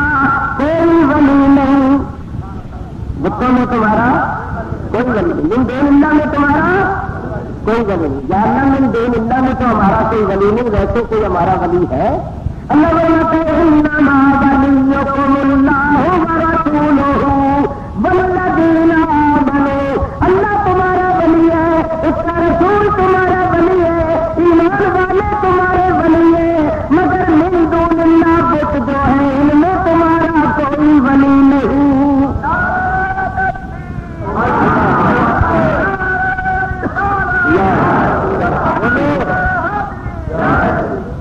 اختلاف بھی دور ہو گیا دونوں آیتوں پر، ایمان بھی ہو گیا سب، جب سے ترجمہ کیا گیا عدل کے ساتھ انصاف سے، اور وہ کرتے ہیں سنو وَلَا يَزِيدُ الظَّالِمِينَ إِلَّا خَسَارًا۔ اسی واسطے میں آپ کو بتاؤں، ان کے چہرے دیکھا کرو، جو بڈھے ہوتے جاتے ہیں انہیں چہرے پر کالک بڑھتی جاتی ہے ہی نہیں کہا، جو بڈھے ہوتے جائیں گے چہروں پر کالک بڑھتی جائے گی، ان کے چہروں میں نورانیت اور روحانیت نہیں ہے۔ سبحان اللہ، مرد تو بعد شکل میں ہوگے نہیں، تو کہنے میں بڑا نورانی چہرہ اور تابوت کھلے ہی نہیں، انہیں کوئی نشچتا بھی کھولیا نہ جائے، کھولنے والا نہیں، چہرہ دیکھنے کے قابل نہیں، یا کیوں نہ ہو جو بے ادبیاں گستاخیاں کرتے ہیں نا، ان میں نورانیت اور روحانیت نہیں ہے۔ یہ چہروں کے اندر چہرے اللہ نے ایسے بنائے ہیں کہ پتہ چلتا چہرے دیکھا کرو، یقین مانو ہم تو چہرے دیکھ کر پہچان لیں، یقین مانو۔ اب ہمارا اتنا وہ ملکہ کہہ لیجیے یا وہ تجربہ کہہ لیجیے یا جو مرضی کہہ لیجیے، ہم تو چہرہ دیکھ کے پہچان لیں کہ یہ کون سی چیز ہے۔ اور میں ایک بات بتاؤں، جس کی اصل ٹھیک ہوگی نا، اصل ہے وہ چاہے بدعمل ہی کیوں نہ ہو، اللہ والوں کا ادب کرے، ادب بزرگان دین کا نام آ جائے گا، ادب کرے گا، جھک جائے گا۔ اور جو لوگ بزرگان دین کا ادب کرنے والے چاہے وہ بدعمل ہی کیوں نہ ہو، لیکن اللہ تعالیٰ ان کا آخر اچھا کر دیتا ہے، وہ مومن ہو کے مرتے۔ اور جو بے ادب ہوتے ہیں چاہے کتنی نمازیں پڑھتے ہیں، روزے کر سکتے ہیں، اب بے ادب ہیں نبیوں ولیوں سے تو ان کا آخر دیکھا کرو، ان کا آخر دیکھا کرو، اور یہ سمجھ لو کہ بے ادب وہی ہوگا جس کی اصل میں فرق ہوگا، اور مرتے ہیں تو بے ایمان ہو کے مرتے۔ جی چنانچہ حدیث بات سے بھی اس کی تائید ہوتی ہے، حضور نے فرمایا کہ بعض بندے کام جنتیوں والے کرتے رہتے ہیں، سنیے گا حدیث میں علماء کرام نے، حضور نے فرمایا بعض بندے کام جنتیوں والے کرتے رہتے، یہاں تک کہ ان سے اور جنت کے درمیان ایک ہاتھ کا فاصلہ رہ جاتا ہے، اور پھر سکھاوت ان پر جانے جاتی ہے، اور ان سے ایسی بات کا نہیں ہوتا ہے کہ سیدھے جنت میں چلے۔ تو میرے دیش کے بزرگوں، چاہے وہ کتنی نمازیں پڑھے روزے رکھے، ان کا آخر دیکھا کرو، مرتے وقت ان کی حالت دیکھا کرو بے ادبوں کی۔ اور ہمارے لوگ جو ہے نا، چاہے وہ سادے ہی ہوں، چاہے وہ کبھی کبھی نماز وغیرہ چھوڑ ہی دیتے ہوں، اللہ سب کو توفیق دے، مگر دل میں ادب ہے، تعظیم ہے حضور کی، اولیاء اللہ کی، ہم نے مرتے ہوئے دیکھا کلمہ پڑھتے ہوئے جا۔ میرے بزرگ اور دوستوں، چنانچہ سے بات بھی کاری دیں، ہمارے بات سننے کہتے ہیں مولوی صاحب یہ لوگ نماز روزے کے بڑے پابند، نمازی بڑے ہیں، اس بات کو دیکھ کر بھی بعض لوگ پھنس جاتے ہیں، چکر میں آ جاتے ہیں، ان کے ماتھوں کے محراب، لمبے لمبے سجدے ہیں، یہ ٹخنوں کے اوپر جناب پائے کے پجاموں کے اور تہمتوں کے اور مسکینوں والی شکل، یہ ان باتوں سے بھی بڑے متاثر ہے، کہتے والی صاحب یہ نمازی بڑے، نماز بڑی پابندی سے، اور ہمارے سنی لوگ جو ہیں وہ نماز میں ذرا سستی کریں، ذرا غفلت کریں، بات ٹھیک ہے، بات یہ ٹھیک لیکن میں آپ کو آج اس کا فلسفہ بتاؤں. نماز اللہ تعالی کا حکم ہے. ہر مسلمان مرد و عورت عاقل بالغ پر 5 وقتہ فرض عین. ایک وقت کی بھی نماز چھوڑے تو گناہ کبیرہ کا مرتکب ہے، بہت بڑا گناہ تھا. نماز میرے دوستوں بیمار کو بھی معاف نہیں. بولو بیمار کو نماز معاف کرے کہ نہیں پڑھ سکتا، بیٹھ کے پڑھے، بیٹھ کر نہیں پڑھ سکتا، لیتا لیتا اشارے سے معاف نہیں. نماز میں کھانے جنگ میں معاف نہیں. جہاں پہلیاں منہ کی طرح بنتی ہے، گولے چلتے ہیں، بند چلتی ہے، وہاں نماز معاف نہیں. تو امن چین سے گھروں میں رہنے والے سے معاف ہو جائے گی. نماز معاف بڑا قیامت کے دن سب سے پہلے نماز کا سوال ہے. حضور فرماتے ہیں یہ درست ہوئی تو سب کچھ درست ہے، یہ بگڑی تو سب کچھ. نماز کر دیا، نماز نہ پڑھا کرو. یہ نماز کے کئی بڑے پابند ہے. نماز اللہ کا حکم ہے اور نماز کو روکنے والا ہے شیطان.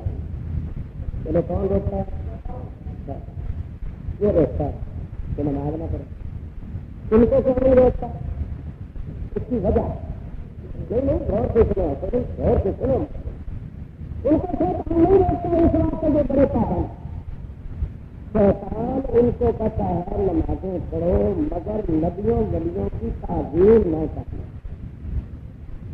ان کو نماز سے نہیں روکتا، تعظیم سے روکتا ہے. چنانچہ اس کا حربہ کام جائے جو نبیوں ولیوں کی تعظیم نہیں کرتا اور نماز کو وہ روکتا نہیں. کہ وہ جانتا ہے کہ میں نے 6 لاکھ برس تک نماز پڑھی. شیطان نے 6 لاکھ برس تک اللہ کی عبادت کی تو مردود ملون کے آگے آدم علیہ السلام کی تعظیم نہیں کی. وہ خود جانتا ہے کہ جو اس کو سمجھا دیتی ہے کہ تعظیم نہ کرنے کی وجہ سے میری 6 لاکھ برس کی کام نہیں گئی، ان کی 30-40 برس کی کیا کریں گے.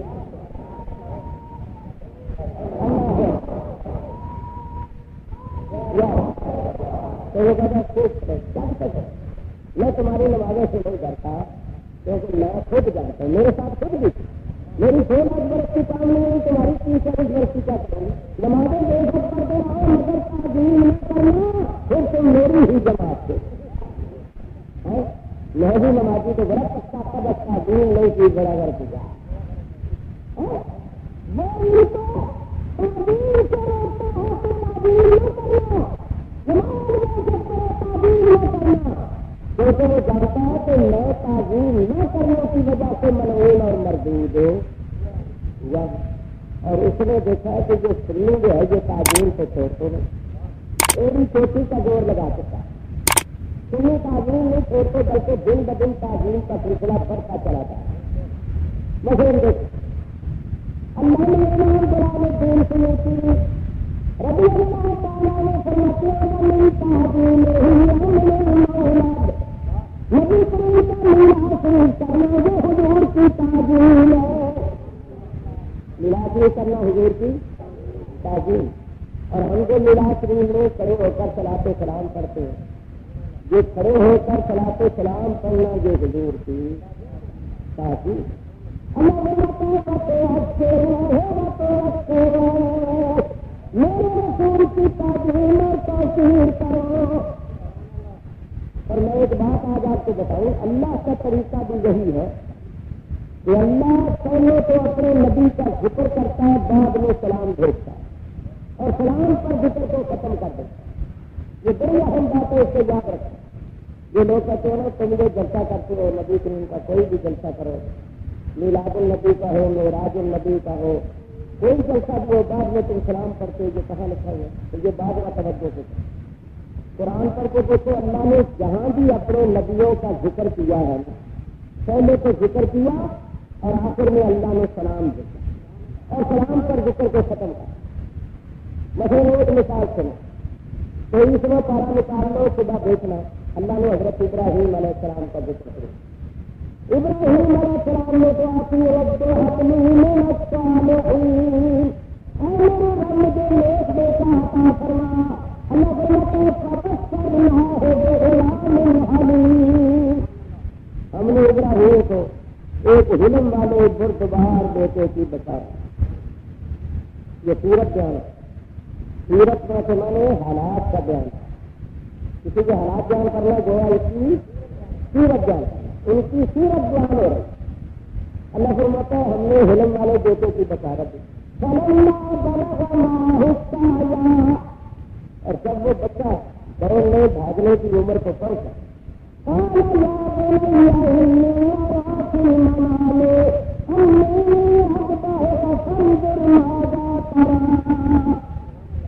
ابراہیم علیہ السلام نے فرمایا بیٹا میں نے یہ خواب دیکھا ہے کہ میں تجھے ذبح کرتا ہوں. اب بتا تیری رائے کیا ہے؟ عید کے مہینے میں ہمیشہ یہ بات سنتے ہیں یا نہیں سنتے؟ اللہ تعالیٰ اس طرح ذکر کر رہا تو اسماعیل علیہ السلام نے کہا بیان کر دیجیے جو آپ کو اللہ مجھے قابروں میں سے پائیں گے. پھر دونوں باپ بیٹا اللہ کے حکم کی بات کے لیے تیار ہو گئے. باپ نے بیٹے کو پیشانی کے بل لٹایا اور پھری دھیر کی. تو اللہ فرماتا ہے ہم پکار اٹھے کہ اے ابراہیم بس بس تو نے اپنے خواب کو سچا کر دکھایا. یہ بہت بڑا امتحان تھا جس نے تو کامیاب کیا ہے. اور ہم نے اس کا فدیہ میں اسماعیل علیہ السلام کے بدلے میں بہت بڑا فدیہ دے دیا. اور اس رسم کو ہم نے پچھلوں میں باقی رکھا. وَتَرَكْنَا عَلَيْهِ فِي الْآخِرِينَ. یہ سارا فکر کرتے حافظ جہاں بیٹھے ہوئے آخر میں اللہ نے کیا فرمایا سلام علی ابراہیم. سلام ہو ابراہیم. حضرت ابراہیم کا ذکر کیا اور آخر میں سلام کا ذکر کو ختم کر دیا. اسی طرح اللہ تعالیٰ نے حضرت موسیٰ حضرت ہارون کا ذکر کیا اور آخر میں فرمایا سلام علی موسیٰ و ہارون. نوح علیہ السلام کا ذکر کیا فرمایا سلام علی فی العالمین. انبیاء رسولوں کا ذکر کیا تو فرمایا سلام علی المرسلین. سلام علی یاسین. اللہ ذکر کرتا ہے بعد میں سلام دیتا ہے. ہم بھی پہلے نبی کریم کا ذکر کرتے ہیں بعد میں نبی کریم پر سلام دیتا ہے.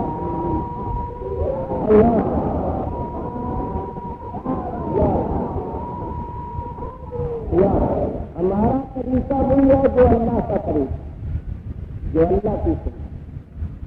اور انہوں نے کبھی بعد میں سلام کرائی. میرے بزرگوں اور دوستوں میں یہ کر رہا تھا کہ میرا شریف حضور کی تعظیم ہے جو کھڑے پر سلام کرنا حضور کی تعظیم. حضور کے لیے تو یہ کرو نہیں ہوتے لیکن سارے باہر آ جاؤ تو پہلے ہی کرو سلام علیکم. حالانکہ مسئلہ ہے بھی اور والا سلام کرو. اتنا لوگ کھڑے ہو تو اسلام کی بھی السلام علیکم حد ہو گئی. تو تھانے دار کے لیے کھڑا ہو جائے تیری توحید میں کوئی فرق نہ آئے. ہم رسول اللہ کے لیے کھڑے ہوتے ہیں شرک کرتا ہے. کراچی کا واقعہ ہے ایوب خان کے دور کا واقعہ. ایوب خان صاحب آئے کراچی میں تو شہر کے معزز لوگوں کو بلایا گیا. مجھے بھی بلایا گیا اور بھی جو مختلف مساقی کے فکر کے علماء تھے ان کو بھی بلایا گیا. تو میں تھا حضرت مولانا عبدالحامد بدایونی رحمۃ اللہ علیہ سے. جب میں آیا تو مولانا پہلے بیٹھے ہوئے تھے اور میں نے دیکھا تو ان کے پاس جگہ خالی تھی تو میں اپنے عالم اور اپنے بزرگ کے پاس بیٹھ گیا. قریب بھی ایک کراچی کے بڑے مشہور و معروف مولوی صاحب تھے.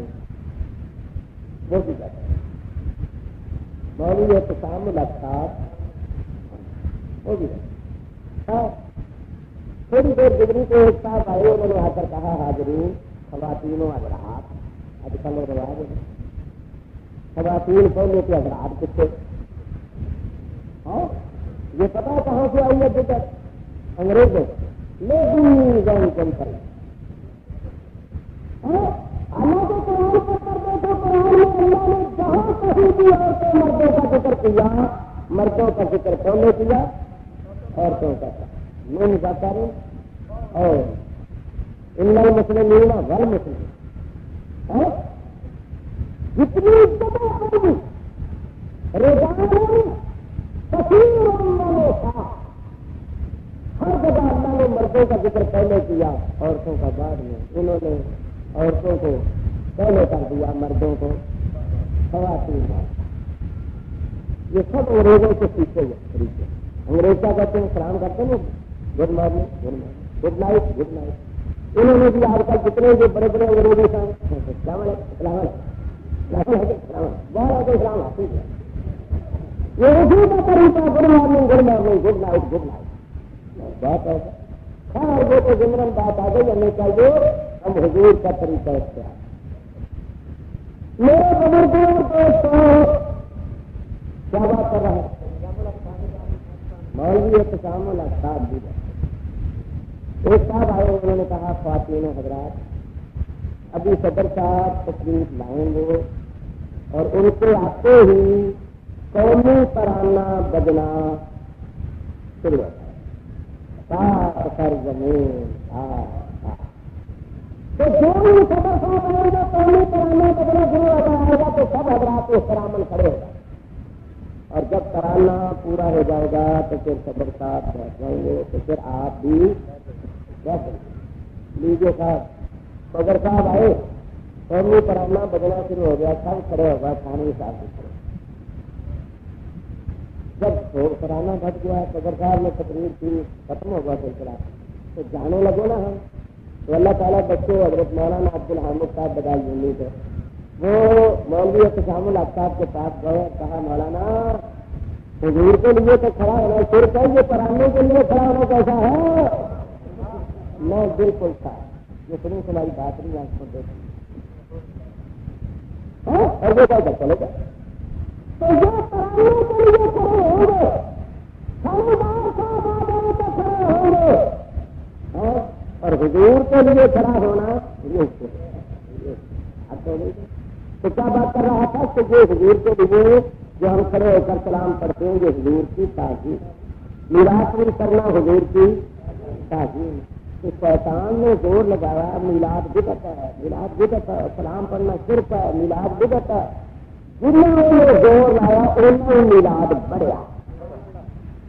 پہلے تو شہر میں ایک آدھے کا سب گلی گلی پیچھے پیچھے بلے بلے گاؤں گاؤں, ہر دفتر میں, ہر آفس میں, ہر محکمے میں, ملوں میں, فیکٹریوں میں, کارخانوں میں, تمام جگہ, یہاں تک کہ پریزیڈنٹ ہاؤس میں, یہاں تک کہ انڈیا نے بھی حکم دے دیا کہ 12 ربیع الاول جو مسلمانوں کا بہت بڑا دن ہے اس نے اس کی چھٹی منظور کر لی ہے, اور انڈیا میں بھی 12 ربیع الاول کو سرکاری طور پر منایا جایا کرے گا. میں نے تو روکا تھا میلاد سے, بڑا زور لگایا کہ بدعت ہے بدعت ہے. جتنا میں نے روکا اتنا ہی زیادہ ہو گیا. اس نے تعظیم کو تو چھوڑتے نہیں, اس نے دیکھا کہ یہ تعظیم کو چھوڑتے نہیں, میں نے الٹا ہو کے زور لگایا. یہ تعظیم کو چھوڑتے نہیں, چلو نمازوں ہی چھڑ گا, اتنے نقصان کرتا ہے, دشمن کو ہوا نمازیں چھڑوانی شروع کر دی. دیکھو اس نے تعظیم کو یا چھوڑتے نہیں, چلو نمازیں چھڑواؤ, دشمن کو ہوا. تو میرے سنی بھائیوں بزرگوں دیکھو, جس طرح اللہ نے تمہیں بڑے پیارے عقیدے بخشے ہیں اور اپنے پیاروں اور اپنے مقربوں کی تعظیم کی توفیق بخشی ہے, اس کے ساتھ ساتھ اگر تم صوم و صلاۃ کے پابند ہو جاؤ, نبی پاک کی شریعت اور سنت پر عمل کرو, تو خدا کی قسم تم اللہ کے محبوب بن جاؤ, اللہ کے پیارے بن جاؤ. اسی بات کو نبی کریم نے فرمایا, میری اتباع کرو, میرے غلام بن جاؤ, اللہ کے محبوب ہو جاؤ گے, اللہ تم سے پیار کرنے لگے. تو حضور کی اتباع کرو, صوم و صلاۃ کی پابندی کرو. جس طرح اللہ تعالیٰ نے تمہیں جو توفیق بخشی ہے کہ تم انبیاء و اولیاء کی تعظیم کرتے ہو, صوم و صلاۃ کی بھی پابندی کرو اور ان کی نمازوں کو دیکھ کر دھوکہ نہ کھانا, کیونکہ جب یہ تعظیم نہیں کرتے سب برباد, جب وہ ادبی کرتے ہیں سب برباد. کیا آپ نہیں جانتے کہ اللہ نے صحابہ کرام کو حکم دیا کہ جب میرے نبی سے بات چیت کرو, تو دیکھنا دوران گفتگو کہیں تمہاری آواز میرے نبی کی آواز سے اونچی نہ ہو جائے، اور اگر ہو گئی تو پھر تمہارے سارے عمل برباد ہو جائیں گے۔ ادبی جو ہے وہ عملوں کو برباد کر دیتی ہے، تو جو لوگ بے ادبیاں کرتے رہتے ہیں ان کے عملوں کو نہ دیکھو، سب برباد ہوتے رہتے ہیں۔ عمل ان سے مقبول ہوتے ہیں جن کے دلوں میں حضور کی محبت ہو، حضور کی عظمت ہو، اور ان کا تو اب یہ حال ہو گیا ہے۔ پہلے تو کہتے تھے نا ندیوں گلیوں سے نہ مانگو، اب خدا سے مانگنے سے بھی روکنے لگا، کہتا خدا سے بھی نہ مانگو، میں صحیح کرتا، خدا سے بھی مانگنے سے روکنے لگ گئے۔ جو نبی کریم کی بارگاہ سے دور ہونے کی یہ سمجھ کہ خدا نے اپنی بارگاہ سے بھی ان کو دور کیا۔ سنا کے دیکھو، یہ نماز جنازہ کے بعد دعا نہیں مانگا، بولے دعا اللہ سے مانگی جاتی ہے یا نبی علی سے؟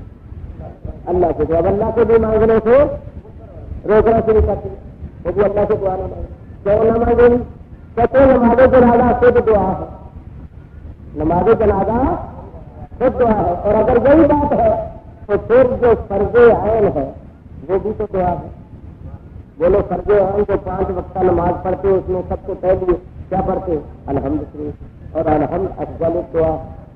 اب اس میں فرمایا کہ الحمد شریف جو ہے یہ افضل دعا ہے، تو جب نماز کے اندر افضل دعا مانگی گئی تو پھر بعد میں دعا مانگنے کی کیا ضرورت؟ التحیات میں بھی بولو تم درود شریف کے بعد دعا مانگتے ہیں، یعنی کوئی رب جعل کرتا ہے، کوئی اللہم رب انی ظلمت نفسی کرتا ہے، وہ بھی دعا ہے۔ تو فرض ہے نماز کے اندر بھی دعا ہے، تو جب اندر دعا ہے تو پھر بعد میں بھی دعا نہیں مانگنی چاہیے۔ اگر یہی دلیل ہے کہ نماز جنازہ کے اندر دعا ہے، دیکھو نماز جنازہ میں کتنی تکبیریں ہوتی ہیں؟ بولو پہلی اور دوسری کے درمیان پڑی جاتی ہے ثنا، دوسری اور تیسری کے درمیان درود، تیسری اور چوتھی کے درمیان دعا۔ دعا آخر میں مانگی تھی، تو فرض عین میں بھی تو درود کے بعد دعا ہے، فرض عین میں درود کے بعد دعا، جس طرح سے نماز جنازہ درود کے بعد دعا، بلکہ فرض عین میں تو اور دعا ہے جو سورہ فاتحہ ہے افضل دعا، تو پھر فرض عین کے بعد بھی دعا نہیں مانگنی چاہیے۔ حالانکہ حدیث شریف ہے، ترمذی میں حدیث موجود ہے، مشکات میں بھی موجود ہے، نبی کریم علیہ الصلوۃ والسلام سے پوچھا گیا یا رسول اللہ کون سی دعا زیادہ قبول ہوتی ہے؟ فرمایا جو فرضوں کے بعد مانگی جائے اور رات کی گھڑیوں میں مانگی، رات کی گھڑیوں میں تہجد کے بعد رات کو نفل پڑھنے کے بعد جو دعا مانگی جائے یا فرضوں، تو دیکھو نماز جنازہ بھی فرض ہے، نماز جنازہ بھی فرض ہے، اس کو کفایہ کوئی بات نہیں، اس لیے کہ چند لوگ اگر پڑھ لیں تو یہ فرض سب کی طرف سے ادا ہوگا، اور اگر چند بھی نہ پڑے تو سب کے سب ذمہ دار، سب کے سب ذمہ دار یہ بھی تو فرض ہے۔ تو اللہ تبارک و تعالیٰ ارشاد فرماتا ہے کہ جب تم نماز پڑھو تو پھر اللہ کی طرف رغبت کرو، چنانچہ اللہ فرماتا ہے فائدہ شرابت فن سب ویلا رب تفسیروں کا کہتے کہ وہ کہتے ہم سب سے مراد عبادت نماز، تو جب تم عبادت سے نماز سے فارغ ہو جاؤ تو پھر رب کی طرف رغبت کرو، کیا مطلب کہ اس کو دعا مانگو۔ قرآن میں اللہ نے حکم دیا، اور حدیث میں حضور نے فرمایا جو نماز فرضوں کے بعد مانگی جائے وہ زیادہ قبول ہوتی ہے، زیادہ قبول ہے، اور وہ بھی فرق ہے۔ لیکن میں صحیح بات کروں، مصباح شریف کے اندر حدیث موجود ہے، ابو داؤد شریف کی حدیث، حضور فرماتے ہیں فَإِذَا صَلَّيْتُمْ عَلَى الْمَيِّتِ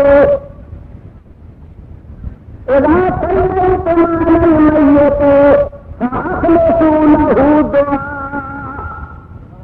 حضور فرماتے ہیں جب تم میت پر نماز پڑھ لو تو پھر خالص اس کے لیے دعا مانگو۔ جہاں حکم نماز کے بعد دعا مانگنے کا ہے، جس کی 2 مثالیں دیکھ کر یہ کیا کہتے ہیں، یہ کہتے ہیں اس حدیث میں وہ دعا مراد ہے جو جنازے کے اندر پڑی جاتی ہے۔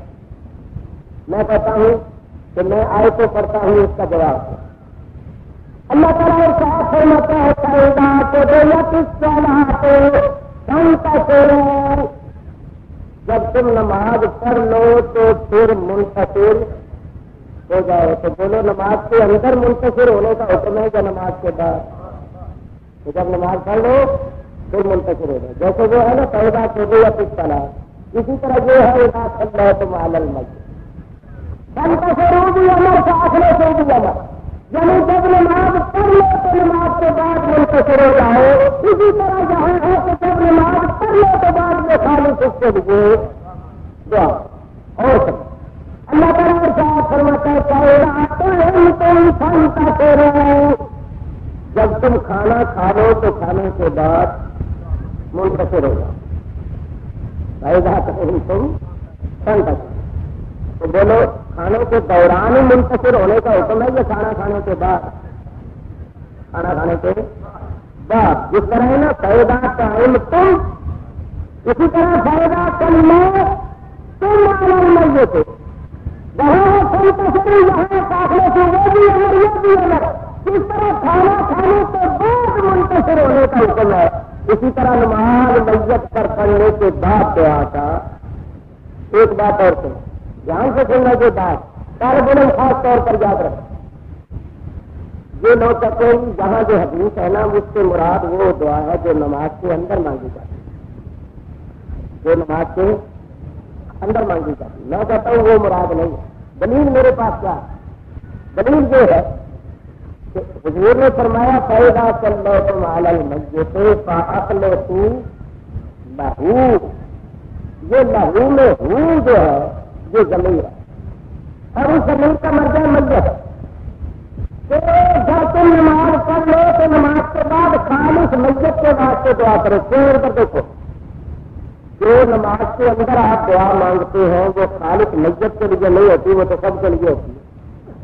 اللہم اغفر لحینا ومیتنا وشاہدنا وغائبنا وصغیرنا وکبیرنا وذکرنا وانثانا.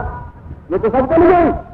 تو یا اللہ بس دے ہمارے زندے کو، ہمارے مردوں کو، ہمارے حاضروں کو، ہمارے غائبوں کو، ہمارے چھوٹوں کو، ہمارے بڑوں کو، ہمارے مردوں کو، ہماری عورتوں کو. یہ تو سب کے لیے ہی. تو حضور نے فرمایا جو نماز جنازے کے اندر جو دعا جنازے کے اندر تم مانگتے ہو وہ تو سب کے لیے تھی. اب نماز کے بعد فَأَخْلِصُوا لَهُ خالص اس میت کے واسطے دعا مانگ. بھائی یہ نقطہ سمجھ میں آئے کہ جو نماز جنازہ کے اندر دعا مانگی جاتی ہے وہ خالص اس کے لیے وہ تو سب کے لیے.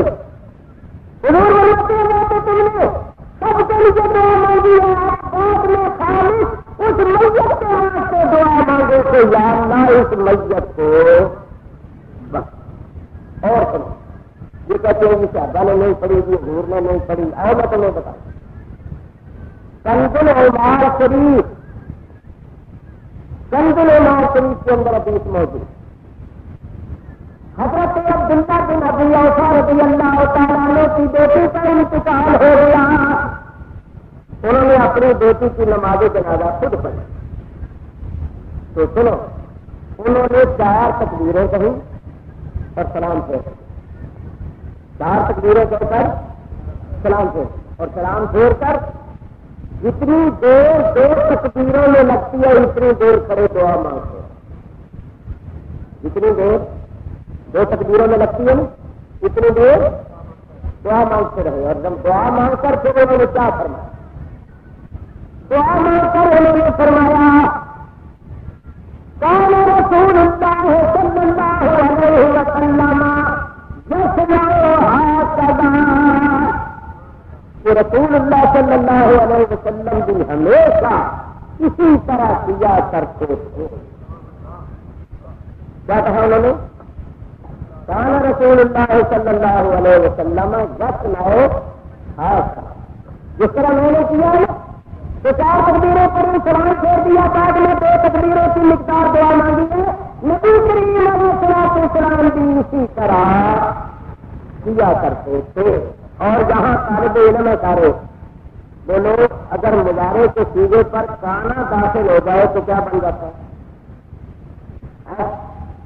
اب بولو، اب بولو بھائی ماضی استمرار، یعنی تمام استمرار کا مفہوم پیدا ہو جاتا ہے۔ تو صحابی کہتے ہیں کان رسول اللہ صلی اللہ علیہ وسلم یسمع ہکذا، یسمع سیدھا ہے مدارے کا، اس پر کانا داخل ہے۔ تو صحابی کے قول سے جو ثابت ہوا کہ نبی کریم علیہ السلام ہمیشہ اس طرح کیا کرتے تھے کہ نماز جنازہ پڑھتے تھے، 4 تکبیریں کہتے تھے، سلام پھیرنے کے بعد 2 تکبیروں کی مقدار دعا مانگتے رہتے۔ اور پھر ایک جنازے میں حضرت عبداللہ ابن عمر گئے، دور پر گئے، مگر آپ کے جانے سے پہلے نماز ہو گئی۔ تو آپ نے دور سے پکارا کہ نماز میں تو تم سب تک لے گئے، نماز تو تم نے پڑھنے میں نماز میں شریک نہیں ہو سکا، اب تھوڑی دیر ٹھہر جاؤ، مجھے دعا میں تو شریک کر لو، دعا میں تو شریک کر لو۔ چنانچہ وہ دوڑ کر پہنچے تو دعا انہوں نے مانگی۔ اگر دعا بالکل نہیں مانگی جاتی تھی تو انہوں نے کیوں کہا کہ نماز تو تم نے پڑھ لیا، مجھے دعا میں تو شریک ہونے دو؟ تو معلوم ہوا کیا اسلام بھی نماز جنازہ کے بعد، مجھے کسی نے کہا مولوی صاحب یہ نماز جنازہ کے بعد دعا کیوں نہیں مانگتے؟ میں نے کہا اس لیے یہ کہتے ہم نے تو بچہ جانا ہی نہیں، یہ تو بچہ جانا مردے کا بھی دشمن، میں نے کہا اللہ اس کو دیکھ دے، اللہ سے بھی مان دیتے روکنے لگ گئے، یہ ان پر وبال پڑا ہے رسول اللہ سے نہ مانگنے کا۔ انہوں نے رسول اللہ کے منہ پھیرا، رب نے ان کے منہ پھیرا۔ اعلیٰ حضرت امام اہل سنت مولانا شاہ احمد رضا خان قادری بریلوی رحمۃ اللہ علیہ نے اسی لیے فرمایا، فرماتے ایک ڈر کا ہوا خلق خدا اس کی ہوئی، وہ اس ڈر کا ہوا خلق خدا اس کی ہوئی، وہ اس ڈر سے پھرا اللہ اس سے پھر گیا، وہ اس ڈر سے پھرا۔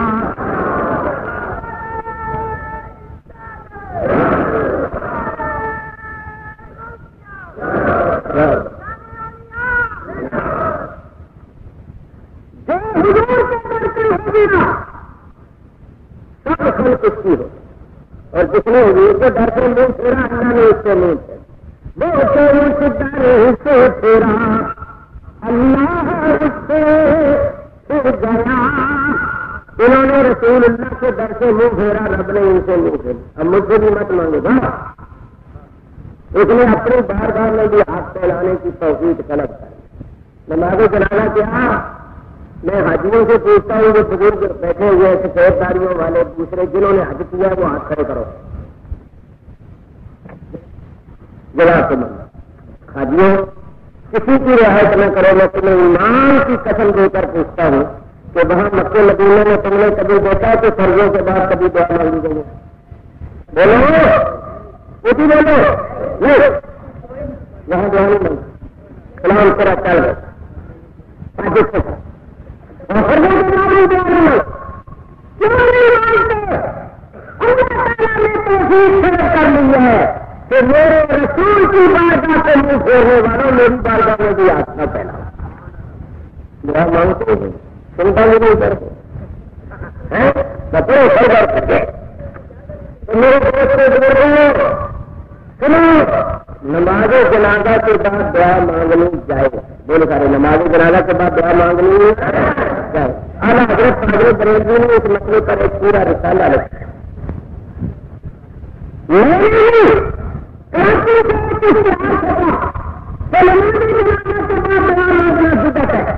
الحمدللہ اس گناہگار نے اس کا جواب لکھا، وہ جواب لکھ کر ساری کراچی میں چھین ہوا، ابھی اس کو دوبارہ مسافر اشتہار کی شکل میں ہے، آپ کی منگوا دینا۔ تو میں نے آپ حضرات کے سامنے بہت کچھ بیان کیا ہے، وقت بہت زیادہ ہو گیا ہے۔ مجھے بڑی خوشی ہوئی ہے کہ ہمارے سارے لوگ نے ماشاء اللہ بڑی ترقی کی ہے۔ پچھلی مرتبہ میں آیا تھا تو نیچے بات ہوا تھا، اس مرتبہ اوپر ہوا، آئندہ ہوگا تو ان شاء اللہ اس کو بھی اوپر ہو جانا۔